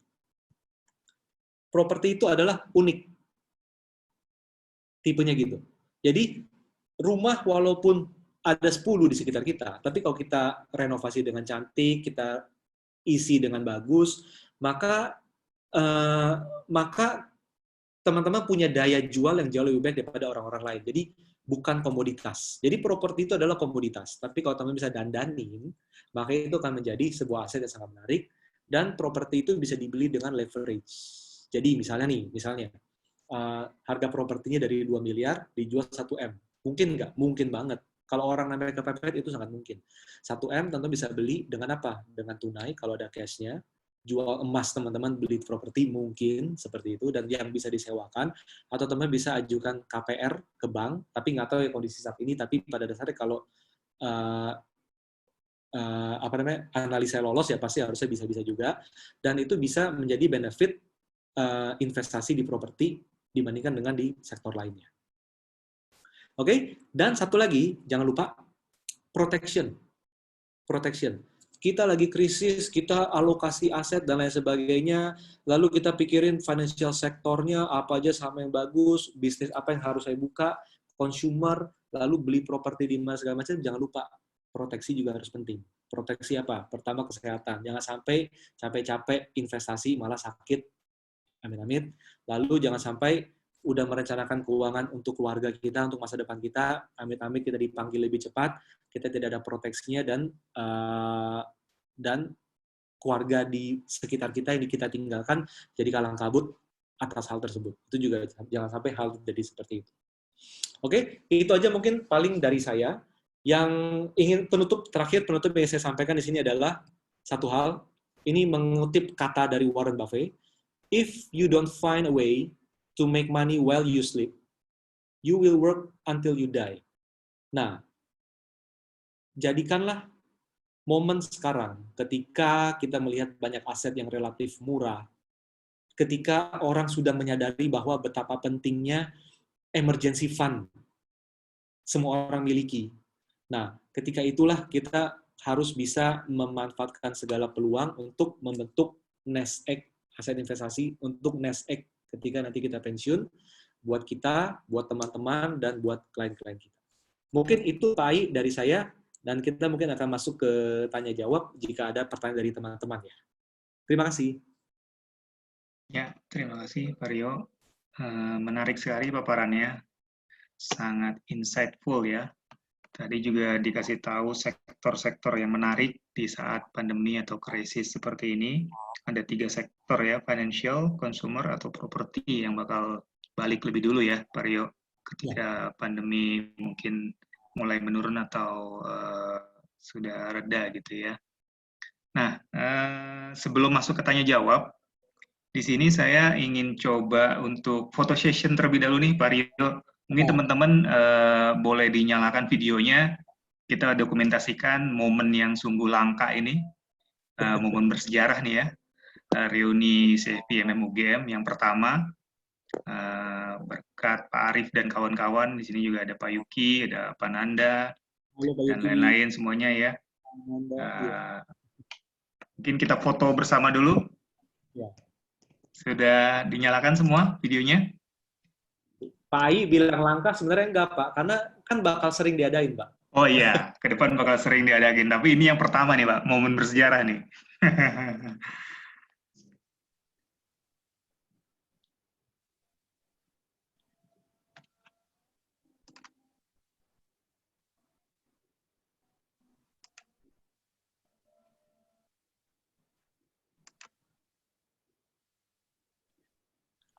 Ya, yang hadir cukup banyak, tadi sempat mencapai 90 ya. Wow. 90 orang. Ini ada yang keluar mungkin 4 orang. Mungkin lagi sholat asar atau gimana.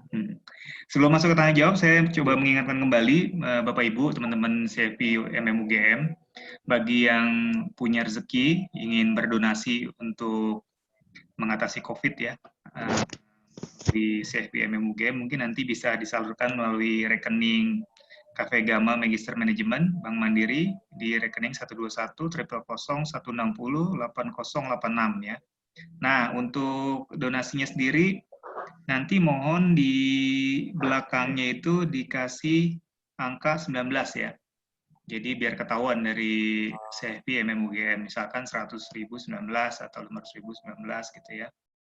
Nanti konfirmasi bisa ke Ibu Ira ya untuk setelah transfer gitu. Oke, bagi yang mau bertanya mungkin tanpa berlama-lama lagi, tadi paparannya sungguh menarik, mungkin ada yang ingin memperdalam lagi tentang investasi yang menarik di saat pandemi seperti ini. Mungkin kalau yang mau tanya, silakan sebutkan namanya, atau mungkin bisa raise hand atau seperti apa. Ada yang mau bertanya mungkin ke Pak Rio tentang paparan tadi? Boleh saya Pak Rio Darmawan. Silakan. Ya, Pak Darmawan. Ya, silakan Pak Darmawan. Ya. Nah ini asik nih Pak Rio, baru ketemu secara langsung gini gitu ya. Biasanya ya. Lewat WA grup aja terus. Gini Pak Rio. Yang pertama menurut saya menarik sekali tadi ya, yang hybrid tadi ya. Ya, itu banyak insight yang saya dapat. Tapi tadi sepertinya kayak mutual fund ya, itu belum spesifik kalau menurut saya sih mutual fund-nya yang seperti apa ya, reksadananya deh, apa reksadana apa namanya saham, apa reksadana campuran, apa reksadana pasar uang gitu ya.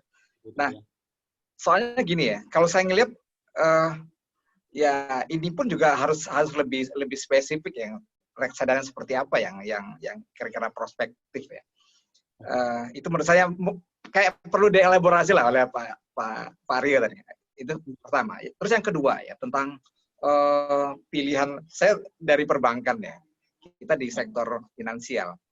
Saya terus terang ngelihat, saya tuh ya juga pelaku sejarah juga ya ketika kita krisis 98 itu. Dimana kalau bedanya kalau menurut saya ya mudah-mudahan ini nggak panjang ya. Tapi kalau panjang Pak, menurut saya dampaknya, eksesnya itu akan melampaui apa yang terjadi di 98.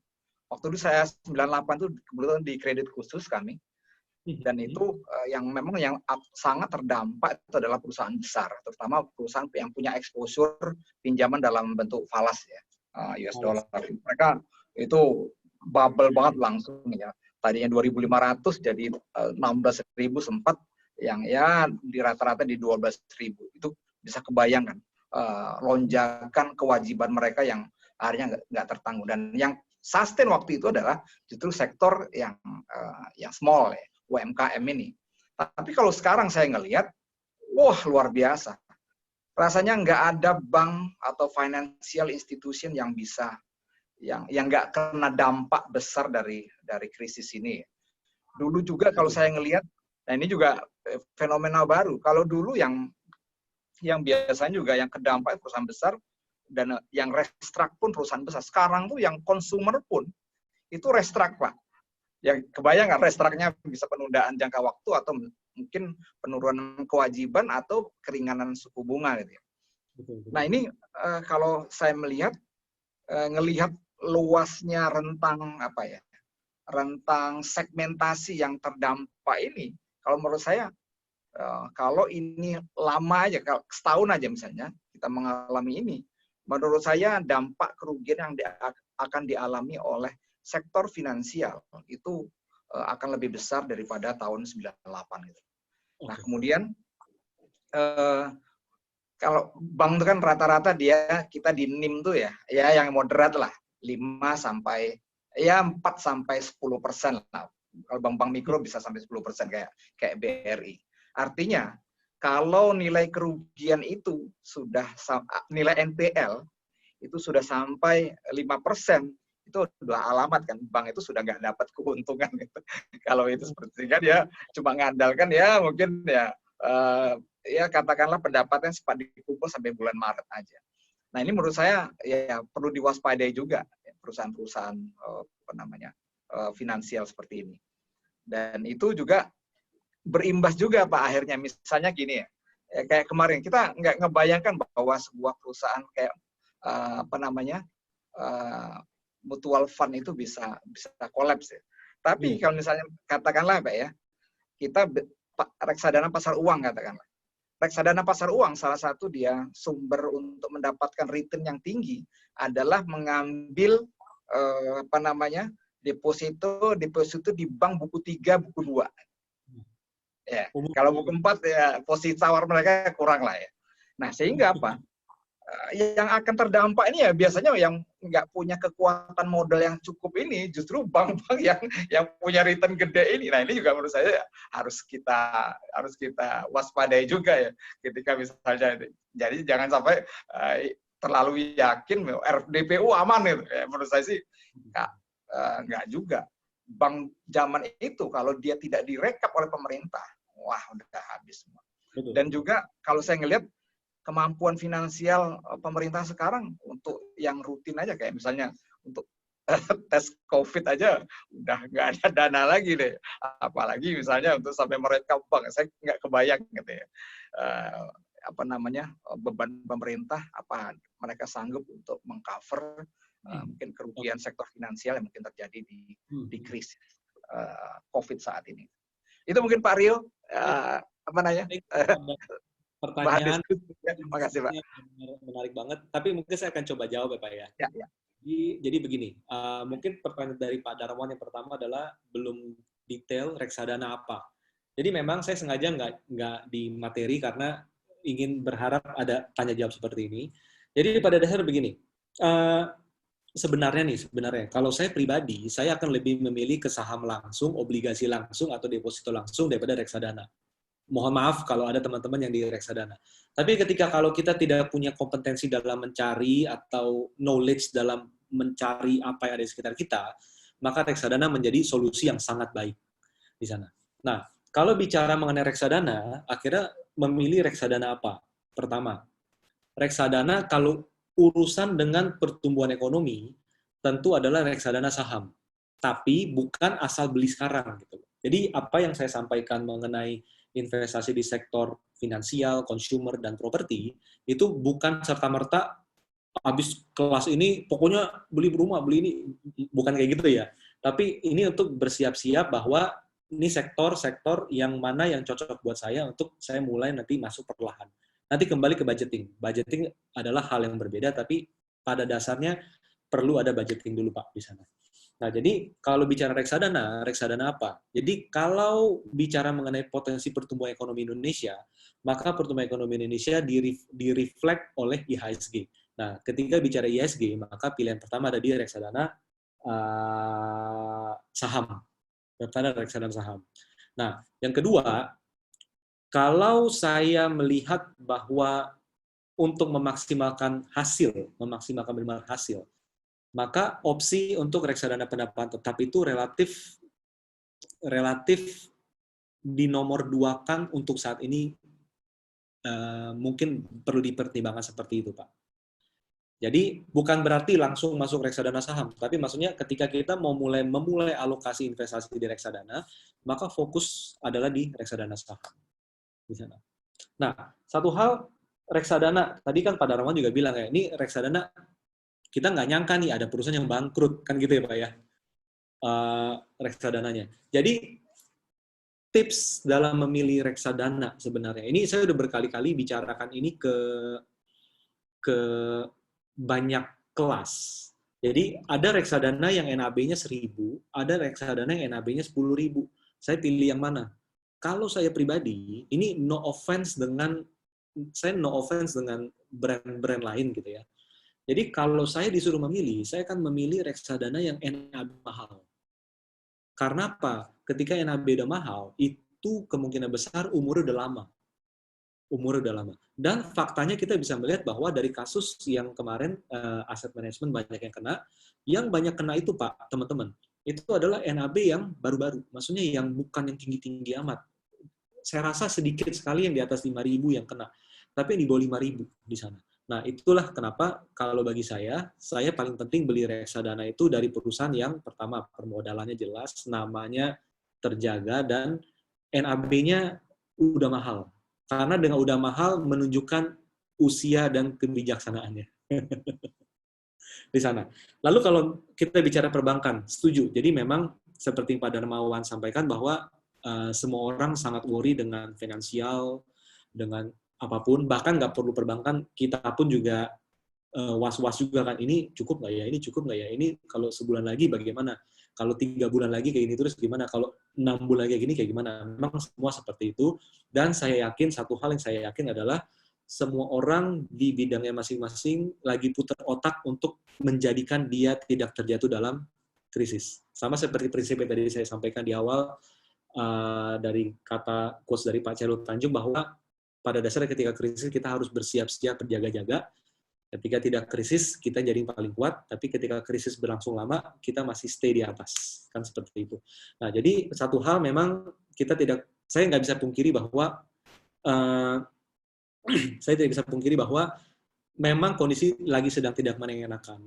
Tapi kalau kita bicara nanti Pak, nanti ketika ekonomi sudah mulai melandai dari penurunan dan mulai meningkat lagi, maka sektor perbankan selalu akan menjadi sektor yang menjadi motor penggerak ekonomi, dan tentu kita harus pantau terus perkembangan dari sektor finansial kita ini, kondisi akan seperti apa. Jadi jangan gegabah. Jadi jangan gegabah bahwa udah deh sekarang waktunya masuk, sekarang waktunya beli, sekarang waktunya mulai something. Jadi nggak seperti itu. Jadi tetap harus step by step Pak di sana. Mungkin itu menjawab untuk teman-teman juga. Dan ya mungkin itu Pak ya, jadi reksadananya apa, tadi saya sudah sampaikan, dan untuk perbankan seperti apa, memang sekarang lagi kurang mengenakan, bahkan di semua bisnis itu semua kena, kecuali bisnis yang kena pada dasarnya lebih ke consumer, basic consumer, telekomunikasi, itu pun juga pasti akan ada penurunan, dan industri pendukung telekomunikasi itu juga ada penurunan, tapi yang lain semua berdampak. Tapi yang kita harus tahu adalah setiap perusahaan besar, manajemennya bagus, mereka punya istilahnya emergency plan untuk membuat perusahaan mereka bertahan, dan itu yang perlu kita pantau dari waktu ke waktu mulai dari sekarang. Mungkin itu Pak, semoga menjawab. Kembali ke Pak I ya Pak. Terima kasih Pak Rio. Terima kasih. Gimana Pak Darmawan, cukup puas dengan jawaban Pak Rio tadi? Oke Pak. Terima kasih. Oke, sebelum ke yang lain, mungkin nih di chat ada yang bertanya juga nih Pak Rio, dari Bu Lisia ya. Oke. Ada 3 pertanyaan nih. Oke. Yang pertama, ya indikator apa yang jadi pegangan kita bahwa perusahaan tersebut akan diberi dividen, karena beberapa perusahaan tahun ini tidak beri dividen, padahal tahun sebelumnya beri, gitu ya. Yang kedua, berapa yield yang menarik menurut Bapak? Lalu yang ketiga, untuk masa pandemi ini, lebih baik fokus pada perusahaan yang beri dividen atau trading untuk ambil cuan. Nah, 3 pertanyaan tuh dari Ibu Lisia, Pak Rio. Mungkin bisa dijawab dulu. Thank you ya Bu Lisia. Ini saya share ke ini ya Pak ya. Saya share ke iPad saya. Nanti dulu deh biar cepat. Jadi begini, untuk menjawab pertanyaan Ibu Lisia, Jadi indikator apa yang menjadi pegangan kita bahwa perusahaan tersebut akan bagi dividen? Yang kita pegang dari perusahaan adalah track record masa lalu, Bu. Jadi kalau track record masa lalunya selalu bagi dividen, maka hampir pasti kemungkinan besar dia akan selalu bagi dividen. Kenapa? Karena kita harus mengerti mekanisme di pasar modal. Bahwa kalau perusahaan dia bisa mempertahankan kinerjanya dari tiap tahun naik terus-menerus, itu nggak gampang loh teman-teman. Punya bisnis yang tiap tahun labanya selalu naik, itu nggak gampang sama sekali. Kadang orang bisnis itu laba tinggi, besoknya turun, besoknya naik lagi, besoknya lagi minus.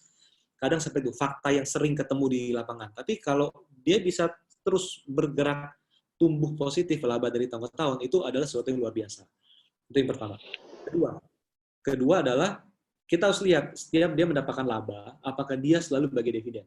Kalau dalam 5 tahun terakhir, perusahaan ini selalu bagi dividen, maka tahun-tahun berikutnya, dalam kondisi normal, kalau ada profit dan ada cash-nya, dia pasti akan bagi dividen. Kenapa? Karena jika dalam 5 tahun, sebuah perusahaan, apalagi perusahaan TBK di pasar modal Indonesia, selalu bagi dividen, tiba-tiba dia nggak bagi dividen dengan alasan yang mungkin konyol, misalnya gitu ya, atau hal lain sebagainya. Kalau hal yang masuk akal bisa dimengerti. Tapi kalau dalam tiba-tiba saya nggak bagi dividen tahun ini, itu menghancurkan harga pasarnya di sana. Itu menghancurkan harga sahamnya. Kenapa? Yang megang saham perusahaan dia nggak cuma kita perorangan. Aset manajemen lokal, aset manajemen asing, hedge fund asing, dana pensiun, asuransi, dan lain-lain sebagainya, dan mereka, salah satu komponen mereka investasi jangka panjang di perusahaan A misalnya, adalah dividennya, cash flow-nya, recurring income-nya. Jadi, kalau dalam 5 tahun terakhir perusahaan ini selalu bagi dividen, saya rasa sangat sedikit ditemukan di pengamatan saya bahwa dia nggak akan bagi dividen kecuali dia merugi. Nah, itu beda cerita. Jadi itu untuk jawaban nomor 1. Nah, nomor 2, berapa yield yang menarik untuk Bapak, untuk saya? Jadi gini, saya kalau deposito, ini kembali ke yang Pak Darman sampaikan nih, kalau bank buku 4, deposito kan 4%-an ya. Tapi kalau udah yang buku 3, buku 2 kan tinggi-tinggi ya Pak ya. Nah, saya cari aman, saya di buku 4, saya selalu kayak gitu. Jadi deposito anggap 4-5%. 4-5%, itu yang pertama. Kedua, kalau saya beli properti, saya beli rumah 2M. Teman-teman coba cek pasaran. Rumah 2 miliar, kalau disewain berapa? Kalau 2 miliar, yang disewain itu kalau nggak salah sekitar 30-40 juta. Artinya 40 juta bagi 2M, itu kurang lebih, kok jadi saya jadi bingung ya.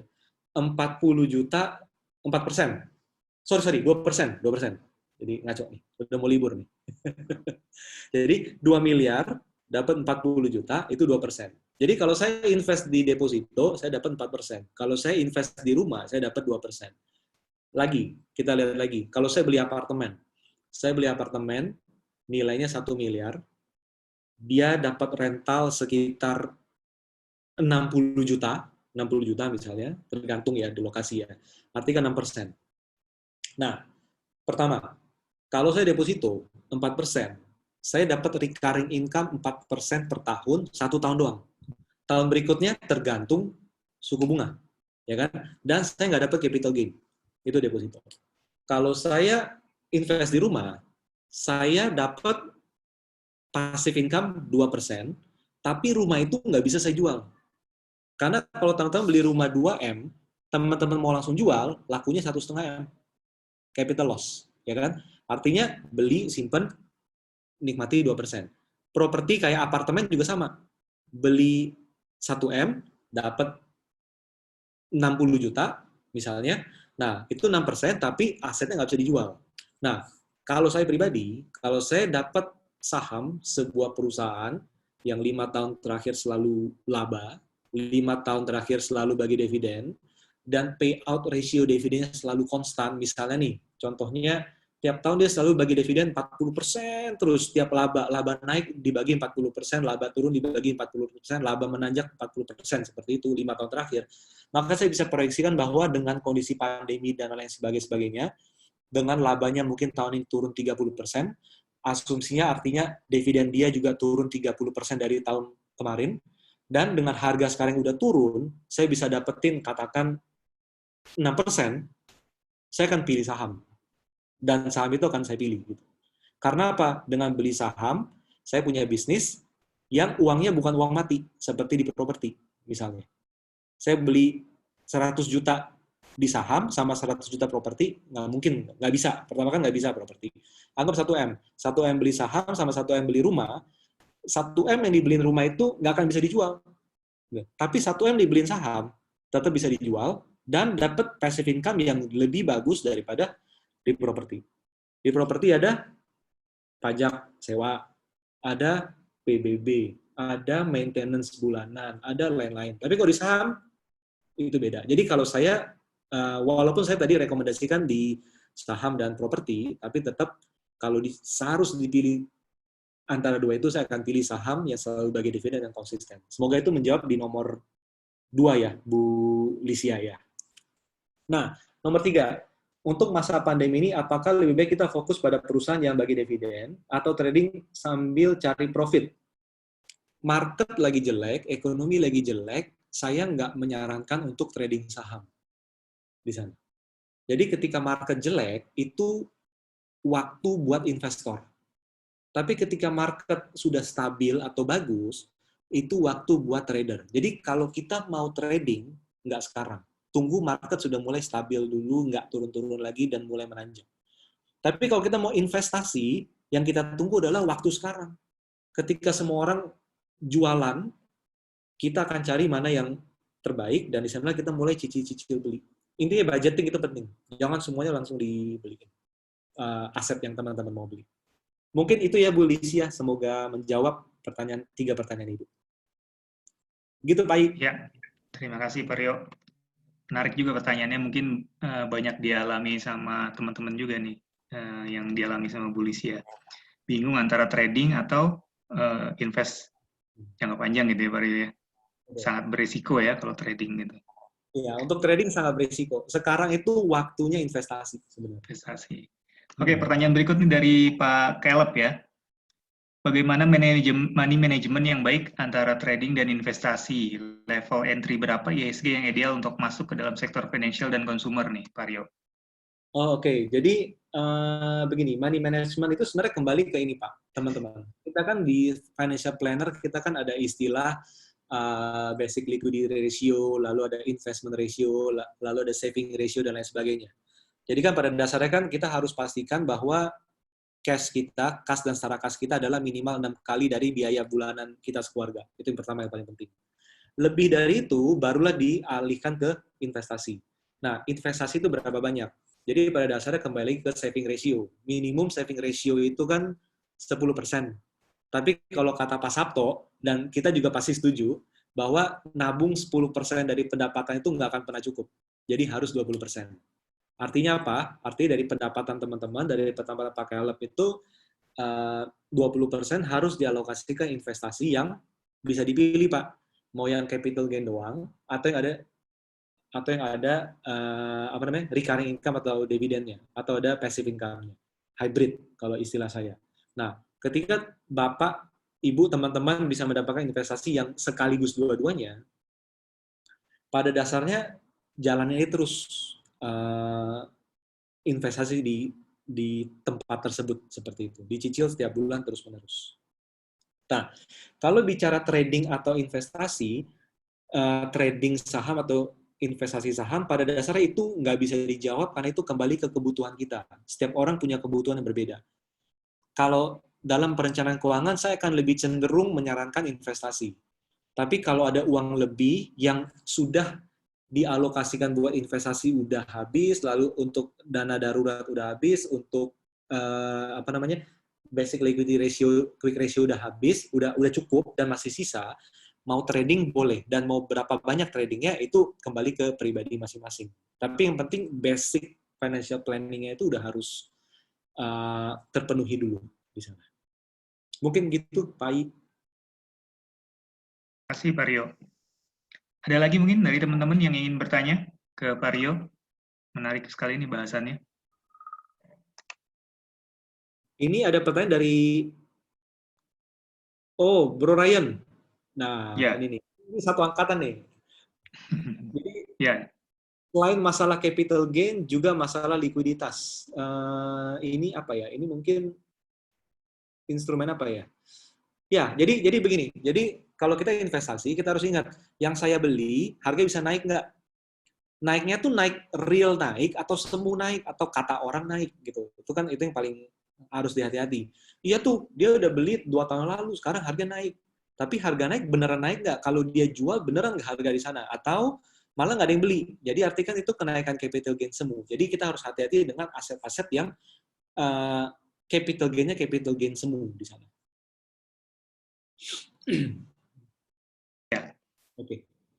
Ada lagi dari Pak Luki nih, Pak Rio. Dollar averaging apakah lebih jadi pilihan strategi atau beli saham baru pada kondisi saat ini? Oke. Beli saham baru itu maksudnya baru pertama kali beli saham ya, artinya ya? Baru pertama Mungkin kali beli maksudnya Pak Luki ini udah punya saham. Apakah bagusnya averaging atau cari saham yang lain gitu? Oh, oke. Mungkin maksudnya. Jadi begini, dollar cost averaging itu satu aliran dengan financial planning kita, karena 20% kita sisihkan buat investasi. Jadi artinya pada dasarnya secara nggak langsung kita disarankan untuk dollar cost averaging. Jadi kita nabung reksadana tiap bulan, kita nabung saham tiap bulan, atau kita nyicil rumah pun juga sebenarnya itu nabung kan, nabung tiap bulan, itu pada dasarnya udah esensinya. Tapi kalau pertanyaan ini ada artinya average down yang kemarin-kemarin atau mau beli baru, pada dasarnya sebenarnya begini sih teman-teman. Saya percaya bahwa investasi, ini keuangan ya, investasi terbaik adalah memiliki bisnis yang sukses sebenarnya. Semua orang yang kita lihat ekonominya luar biasa bagus, pasti punya profesi yang sukses, itu juga, dalam profesional dia dalam sebuah perusahaan, atau dia punya bisnis yang sukses. Nah, kalau kita mau punya bisnis yang sukses, maka kita harus bayangkan perusahaan kita harus setiap tahun bisa untung, itu yang pertama. Lalu setiap tahun saya dapat bagi hasilnya, kalau saya kongsian sama teman, kita berlima, artinya tiap tahun dia bilang untung, ya bagi hasil buat saya mana? Dividen, kan?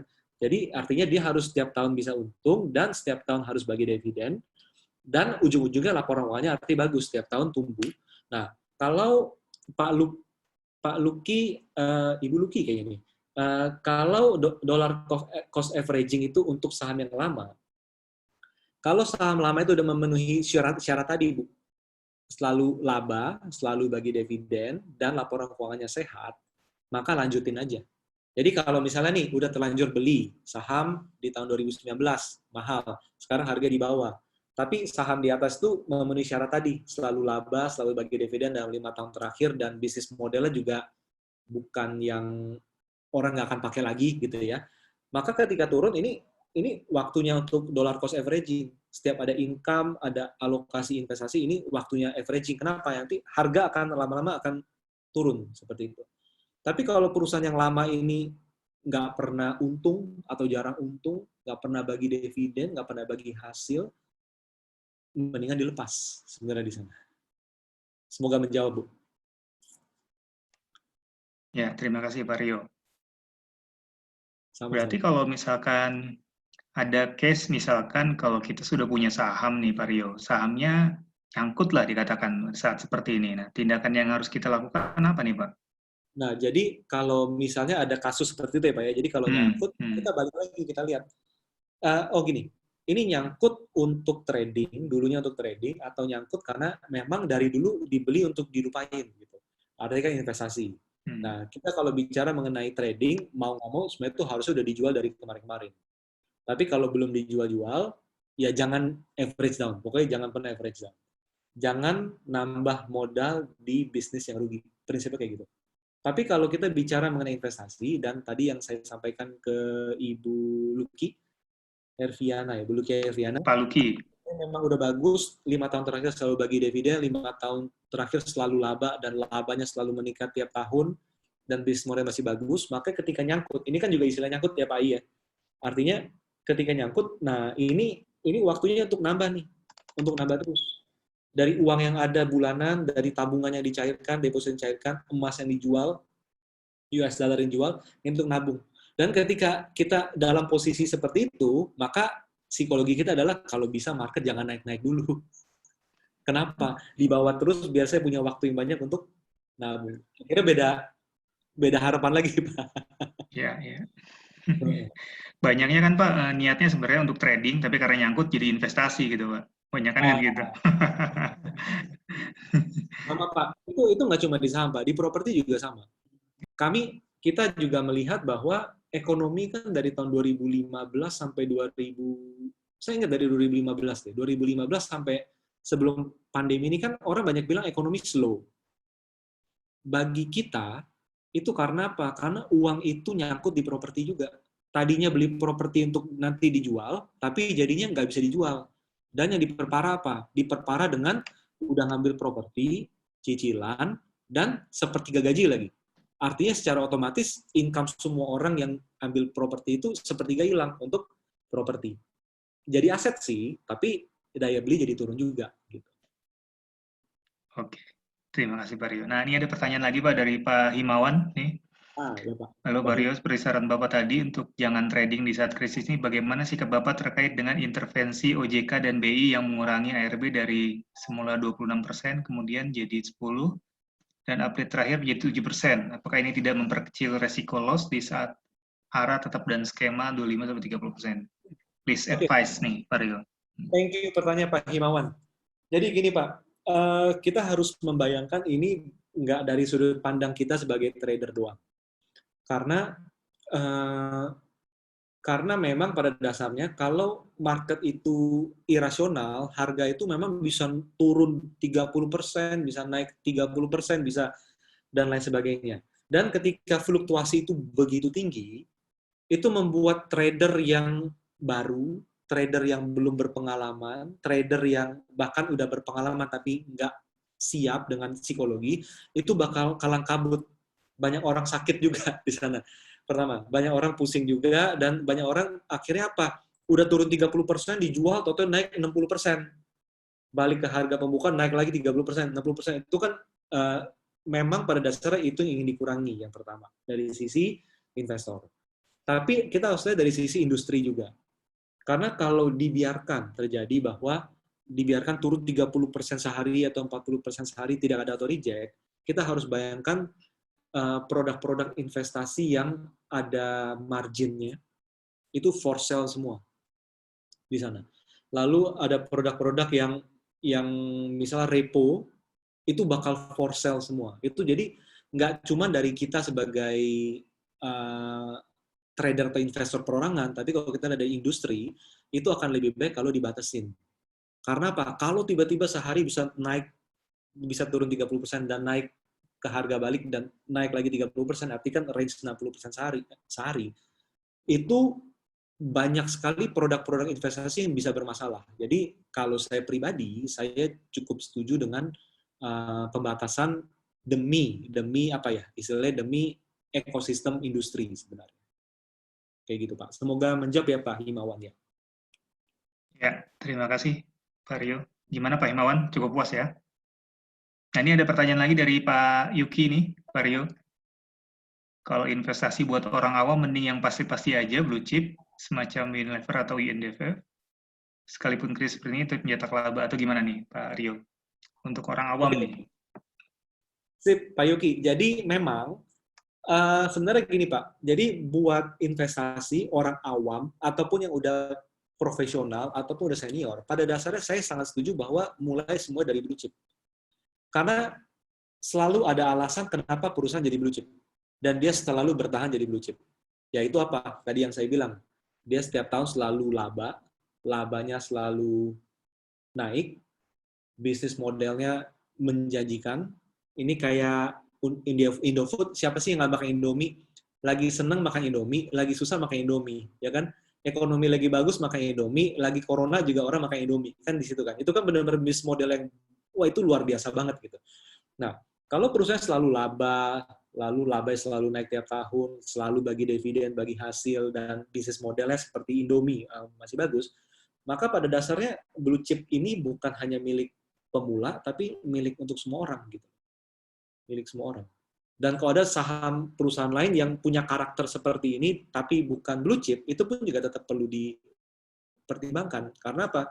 Konsisten mencetak laba itu sangat susah. Di bisnis itu benar-benar sangat susah. Dan konsisten untuk membagi dividen itu sangat susah juga. Karena kita harus ingat, namanya orang bisnis. Kalau bisa gue yang untung, kenapa lu harus untung? Suka gitu nggak? Ngelihat cerita seperti itu. Ya kan? Ada profit, tapi profitnya nggak dibagi hasil, tapi profitnya dipakai untuk apa? Profitnya untuk kayak istilahnya lah transfer pricing ke bisnis jadi yang lain. Nah, ketika perusahaan bagi hasil dalam bentuk dividen, artinya saya yang punya satu lot pun itu tetap berhak atas laba perusahaan. Nah, itu yang menarik dari dividen. Jadi kalau dia 5 tahun selalu bagi dividen, maka dia, saya bisa bilang dia perusahaan yang bonafit lah. Semoga menjawab ya Pak Yuki ya. Iya, blue chip ya. Sebenarnya bukan hanya milik orang awam ya Pak, milik semua investor ya kalau blue chip ya. Ada lagi mungkin yang ingin bertanya ke Pak Rio?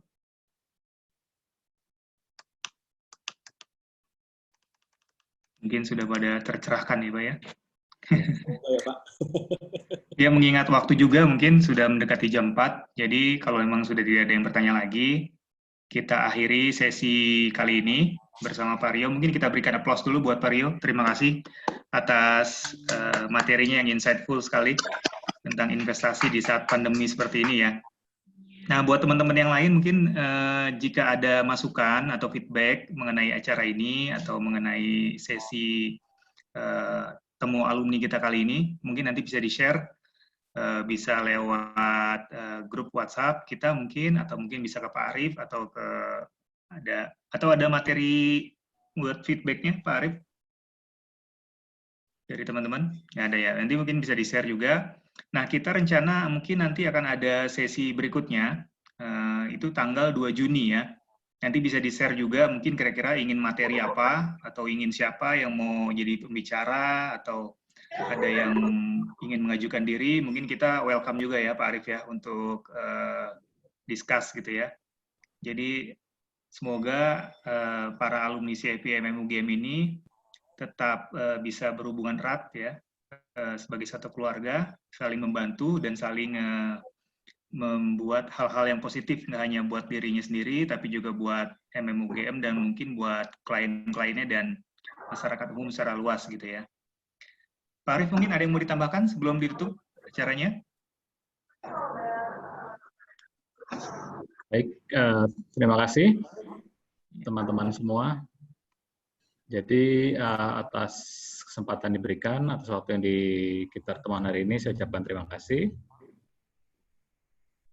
Kemudian ke depan kita bikin agenda serupa, dan mungkin di minggu kedua Juni mungkin tepatnya ya. Kalau tanggal 2 Juni agak cepat, mungkin minggu kedua Juni nanti kita akan kirimkan linknya terkait dengan survei hari ini, dan juga kira-kira apa lagi ke depannya materi yang akan berjalan nantinya.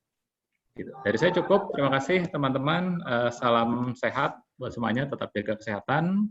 Terima kasih Pak Aryo yang sudah mensukseskan acara ini, terima kasih kepada rekan-rekan MMUGM, Pak Yuki, terima kasih juga, dan juga semuanya yang nggak bisa saya sebutkan satu persatu. Ke depan kita akan berjalan lagi dengan jumlah peserta lebih banyak, dengan materi yang lebih menarik. Ya, tentunya kita butuh masukan dari teman-teman. Saya senang, saya terima kasih. Hari ini berjalan dengan lancar, semoga bisa membawa kebaikan bagi kita semua. Terima kasih juga buat teman-teman yang sudah mensupport acara kegiatan hari ini. Terima kasih. Saya kembalikan ke Pak Ai. Terima kasih. Ya. Terima kasih Pak Arief, teman-teman semuanya. Terima kasih atas waktunya. Terima kasih juga Pak Rio atas materinya yang bagus sekali. Jika ada kekurangan, mungkin bisa nanti diisi feedback-nya, atau mungkin di-sharing apa yang perlu ditambahkan, atau kira-kira apa yang perlu diperbaiki, atau ingin materi seperti apa, mungkin bisa nanti kita diskusi. Intinya kita saling membantu untuk update kompetensi ya dari masing-masing teman-teman, kompetensi masing-masing yang mungkin saling mengisi di antara anggota CFP MMUGM gitu. Mungkin dari saya itu aja, kurang lebihnya saya mohon maaf. Wabillahi taufiq wal hidayah. Wassalamualaikum warahmatullahi wabarakatuh. Sampai berjumpa di sesi berikutnya. Terima kasih.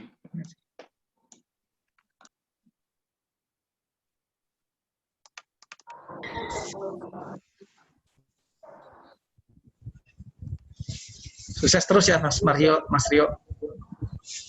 Terima kasih, Pak. Oke, sampai ketemu semuanya. Pak Dian. Terima Gimana kasih. kabar Pak Dian? Baik, Pak Atif. Pak Yuki, Pak Evin. Oh ini senior-senior semua ya. Maskerin, kurang Pak. Kan ya, aduh. Ada ide apa buat pertemuan berikutnya? Jangan. Boleh kasih ide materi